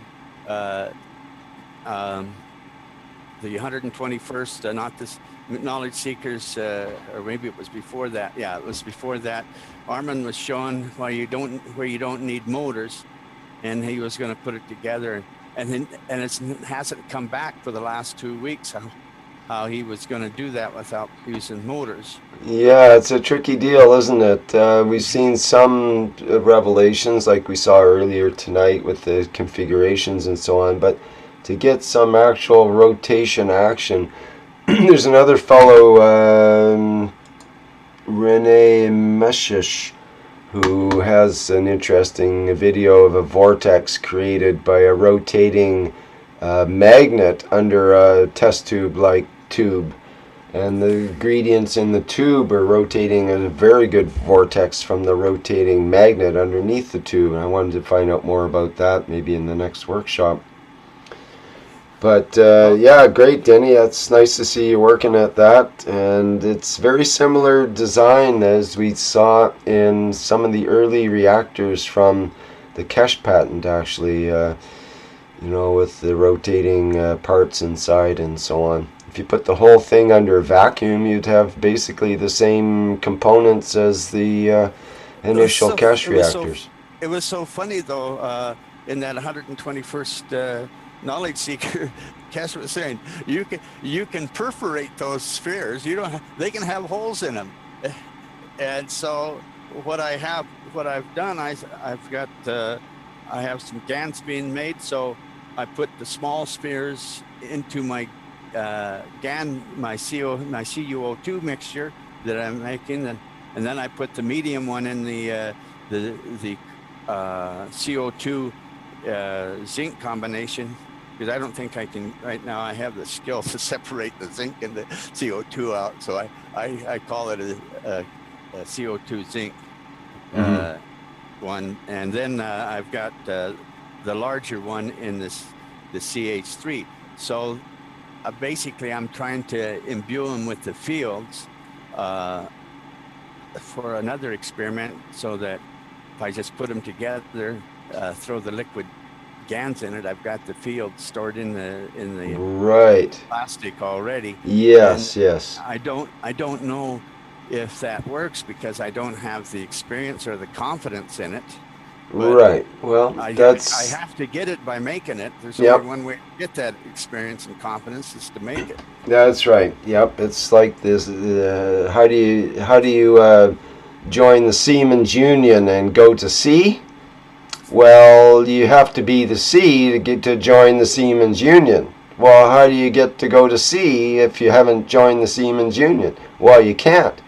So how do you get to go to C and be in the Siemens Union? Well, you got to sneak on board. And then you get to be in the Siemens Union after they find you there, and a couple of weeks later, and you're doing the work. So yeah, it's kind of like that in a way. You have to create it in order to find out what it's going to do. So, So the other thing that I'm doing just for the fun of sharing things with everybody is that, so I've got these 33-gallon drums, water drums or barrels, but they're drums. And I'm making my GANs in that. I'm using the electrolysis of the method with the gouging rods. mhm. And this 33-gallon barrel with the CuO2, I don't mind putting my tap water into that. But my copper oxide, I use distilled water. The copper oxide, I found out from Don and John that they nano coated their copper when they put it into when they used the carbon rod and to make the the copper oxide, not the the copper oxide. And so I had this great big back when I was making these frames to put the flight system on that we were taught about a couple months ago. It came out of the innovation where they used the egg-shaped reactors, and they had. So I made this frame out of this copper frame out of 3/4 inch tubing, and so I had that all nano coated and all beautiful, and so it just fit right into that 33-gallon. See, you guys don't go by gallons, so I probably have to use a to show, and that's probably 150 liters somewhere in the neighborhood, maybe a little less, 145 liters, 33-gallon drum. And the reason I'm doing this is just, okay, I got spooked a little bit about the earthquake and the breaking away from the South American continent and the Yellowstone volcano going off. So I said, well, I better get some storage for emergency uses around the neighborhood. Értem, először föltöltődött a szerver. Sorry. And so that's why I went to these big barrels. And then once I have the GANs in them, I stir them with a paddle and to energize once I try to do it with the least amount of salt so that I don't have to mess with salt. If I can get a good GANs produced with a smaller amount of salt, that means I have less washing. And so I found out that I can only have to wash it once, and then I put the salt back into my reactor barrel, and I can go by the taste, and if I don't taste salt, and there's still going to be some in there, and I can wash it out. Then as I use it, the first one where I don't taste salt, I use that as basically a starter to take that particular liquid plasma and start and to use that as a starter for, let's say I would use a cup full of that liquid plasma to a gallon of distilled water. Then I've got a lot of the salt out. I've diluted it pretty good. But what I've then started doing, because of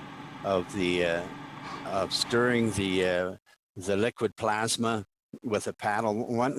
Have you ever seen anything about biodynamic gardening, where they have a big barrel and they'll stir the water and then the nutrients in the water one direction and get a vortex going, and as soon as they get a good vortex going, they turn it the other direction, and it makes a big disturbance in the water, and then it starts a vortex the other way. And the reason I'm doing this is because the thing that Mr. Keshe talked about, energizing the water, energizing the liquid plasma by stirring it, you can increase your strength. Yes, that's right. You talked about putting it in a blender, for example. Yes, and so I was doing it that way. Then I get all I get all shamanic by then I can beat the shamanic rhythm on the side of the drum where I'm out there, and you're putting your love and your gratitude into the liquid plasma, and you can do this while the actual you're actually generating your liquid plasma. So I've waxed shamanic as I make my liquid cans. So, but the thing of it is, with those big drums now, I've got I'm getting the potent liquid plasma in case of emergencies. If somebody then wants to come, I got to stock them. And since I'm buying all those distilled water gallon jugs, I have nothing to. I've got to recycle them somewhere, so I fill them back up with liquid plasma. Okay. So Yeah. because I made this one reactor with 40 gallons of distilled water. You know, so What do you do with it? At a gallon. Invite all your neighbors over for a bath? A gallon of distilled water costs somewhere around 92 cents, 88 to 92 cents, depending on where I get it. That's right. So that's a very precious commodity, that distilled water. And so I thought to myself, I have got to learn how to make plasma water. I mean, I have to learn how to make a generator that generates water so that I can have plenty of plasma for this. Because when you start to look at, if there was kind of a turmoil, and if you don't have your spaceship made by then, you're going to have a hard time even convincing people that you can help them. And so you're still going to have to go through a step-by-step process to help people. And you can't help them if you don't have any storage yourself. You are very right regarding help. You can waste the help unless there is a hope from the side of receiver. You can only have that one who has hope, that who didn't reach with his mind, with his awareness about there is a hope. He will not accept any kind of help. Somebody can, for instance, be in deep despair, and he doesn't see the way out. So you have to bring him up from despair step by step to find out what it makes ruining his life, and what's having an effect on him, and that has to be changed, and has to be improved, and he has to realize who has to do something to improve the conditions. Because the nature of the conditions is if you don't interact, that things by themselves don't go better. You see, if you have your fence made of wood, if you don't paint it, it will get rotten after a while. If you don't paint your fence, it will get rusty if it's from metal. If you don't shine your shoes, they will not get shiny by themselves. You have to maintain them. If you don't sweep your house, you will get dust and dirt. Same with other conditions. And later you have to show them that there is a way, that somebody, you can give a hope. Somebody did in this way and he succeeded. And when he has hope, in that case, you can offer the hope and he will grab it. So it is the hardest way to understand how to make people understand what you want. It needs a kind of salesmanship somewhere. By the way, in the meanwhile, I got a video from Zoltan that his computer heated up and switched off. I have here the video, it's 2 minutes. He is showing this mixture of gases which was spinning at the moment. It's not spinning right now. And he shows how his reactor looks and other things where he misses in very strange places. You can show that now or not? Yeah, I have nothing. I would love you to do that. Thanks. Be great. Thank you for your patience. Oh, and I'm not sharing the sound. Okay, we can see it. Do you see anything? Yeah. So this is I just showing spots. So this is this plasma reactor on the top of the fridge. It doesn't hold straight to the camera, and you see there in some points he's measuring some presence of electricity, and this is let's go to the beginning.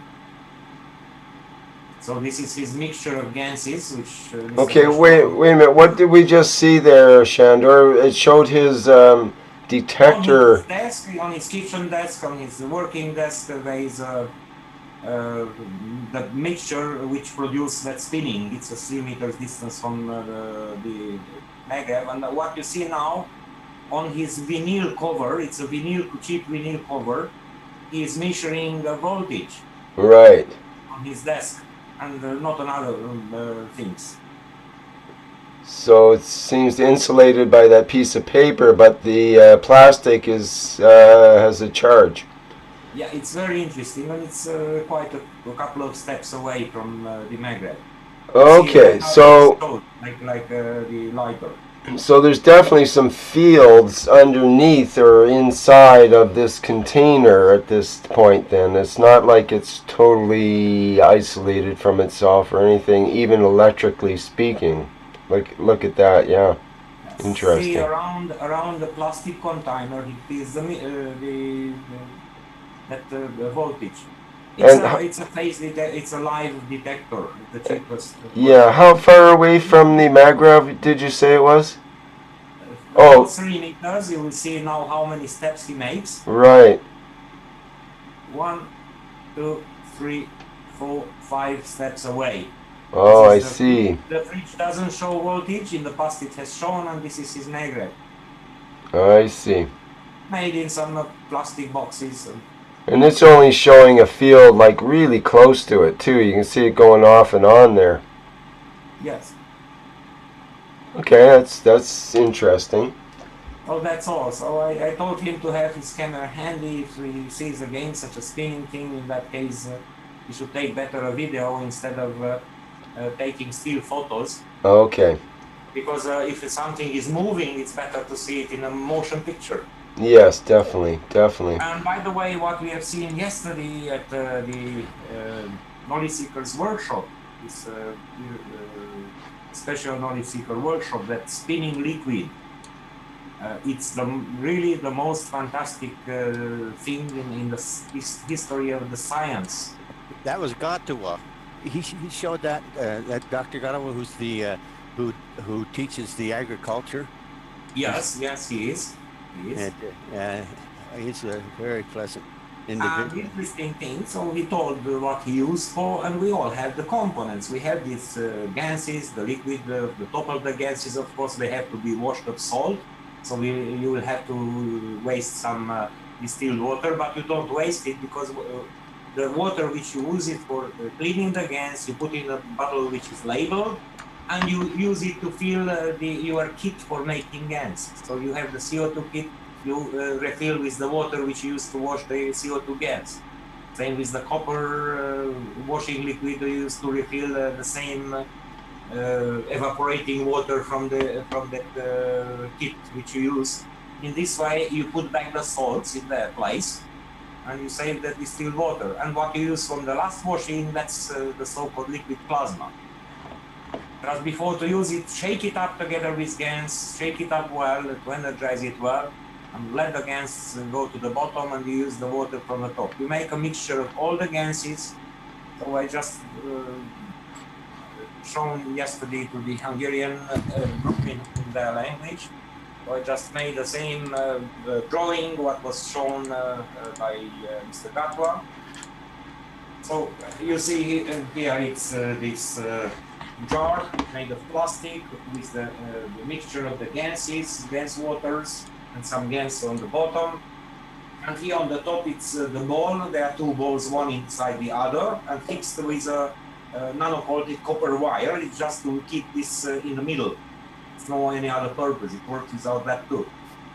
And outside, in the outer ball, I understood he has a CO2 gas, so please correct me if my understanding what had any luck. And here inside, so here he put a mixture of all his gases which he used, so CO2, CH3, copper oxide, plus the amino acid of each, from the top of each gas. And to add some amino acid of his own, to have some kind of control, he switched the camera, so he just took some dead skin from his hair. But others use the same, just putting a drop of blood. So to put some protein from your own body to have a direct connection with yourself for your control, because that's part of this phenomenon. You see, Sandra, would sweat work? Sweat? no. It's not amino acid. Sweat is just water with salt and some things which the body wants to get rid. It's same like urine. It's just what your body doesn't need much. So you can use that for But the oil on your skin is amino acid. So that's not oil is oil. Amino acid is amino acid. It's the top layer. So if you have hair, you put a piece of paper and you make like this, you will have something there, unless you are using head and shoulders. yeah. You got to stop using that stuff. You won't be able to activate your center core. Or you just put a piece of a small drop of blood, like you take for a test for taking your blood sugar, for instance, for glycemia. Oh, that hurts. A little bit, and after 5 minutes you forget about it. This was very interesting how he was doing this, Shando. There was a couple of other questions that I had. He said, well, I did this by, just like Mr. Keshe said, he said, I built a bath, didn't he? And he put this ball that he had in a bath of liquid plasma, combination of liquid plasma and the combination GANs. This ball first was inoculated in that, wasn't it? Yeah, and you have to understand what happens. Mr. Keshe explained it very well, so you can listen again. So if here you have a CO2 gas, here inside you have a mixture. It's a CO2, it's a CH3, it's a copper oxide, and it's an amino acid. And plus it's your own amino acid for control. When he made that ball itself, you have a mix of liquid plasma, so the water from all your gases and the little GANs. And because here is a mixture, what happens? So here somewhere you have the field of hydrogen, for instance, and that field of hydrogen and the field strength of hydrogen somewhere in this mixture try to get in balance, and they get in interaction, and it tries to move, to spin, to twist, to get in balance. In the other part, you have, for instance, such a copper, which finds the copper field strength here, and that also wants to get into the balance.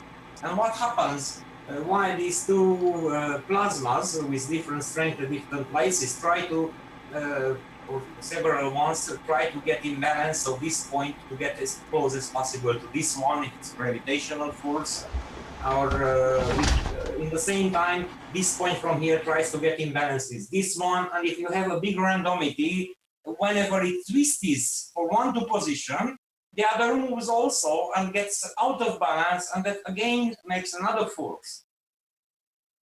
So you cannot get a motionless thing unless you get a perfect balance. Of course, you have also the balance with the fields of the environment you have around. And this is how all the universe has moving things inside, without motors, without jet fuels, jet and fuels and other things. It's just trying to get its position.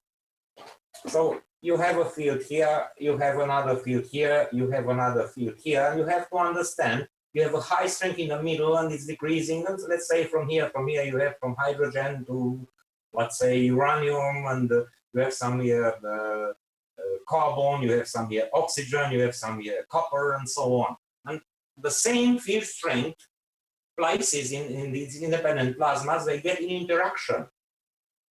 And there will be an attraction or repulsion between them. And these try to go into the balance. So that's why this one tries to move to here, and this one tries to move to here. But in the meanwhile, there is another one, let's say, for instance, the strength of copper here and the strength of copper here, these also try to get in balance. And this and the other also tries to get into balance.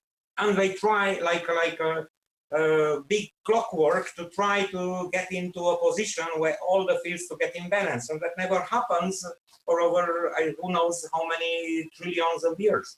Yeah, well, that happens within the atoms and the electrons, the inside the atom as well, between the electron and the proton and the neutron. You know, from the classical academical sciences of the so-called Brownian motions of the molecules, that they are bouncing everywhere. Yeah. So this is the reason why. Well, that turned the liquid plasma in his plastic container that he had the ball on top. But when he, I don't know how he was, did he have a bath where the ball set in that originally? Did he have a tub where when he made that ball, did he have, or did he go directly to this? And we don't know what was his purpose. So he was following the previous teachings to put liquid and to make plasma into liquid. And he just had this jar and he put that ball, okay, where to put it? Because it's rolling away from the table, he just put it there and he observed, wow, it's spinning. Pretty clever. So later now he works on another thing where he has shown his bucket, and in which we has a mixture of all kind of liquid plasmas. And we find a better pen, just more ink into it. And either this one. I have to throw away some pens, sorry.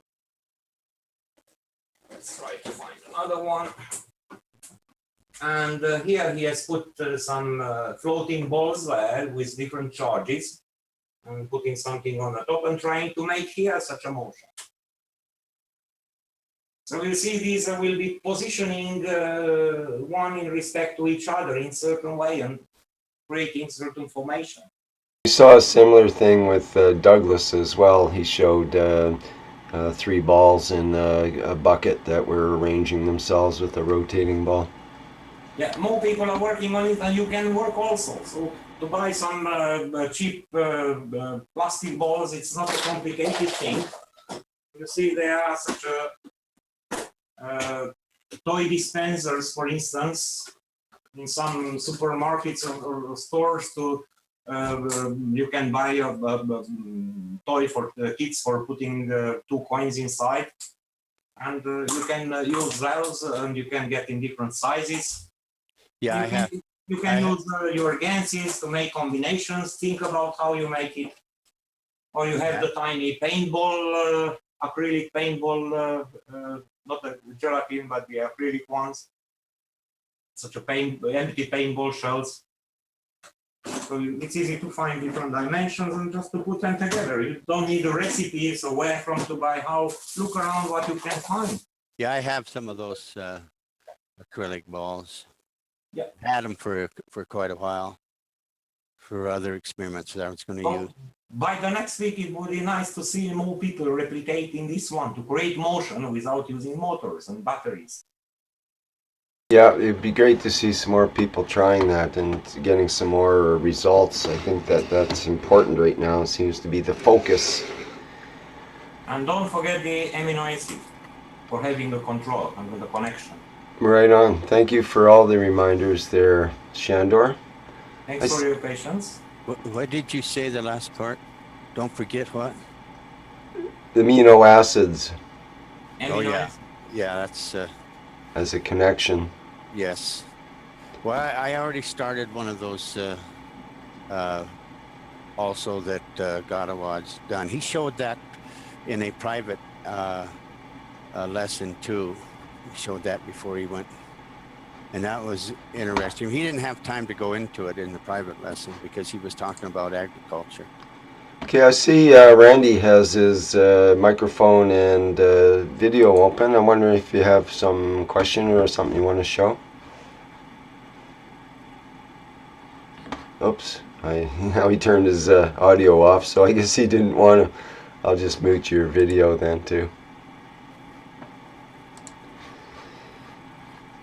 Okay, we need to wind things down here pretty soon. It's been 3.5 hours or more, or less, depending on how late we actually got started there.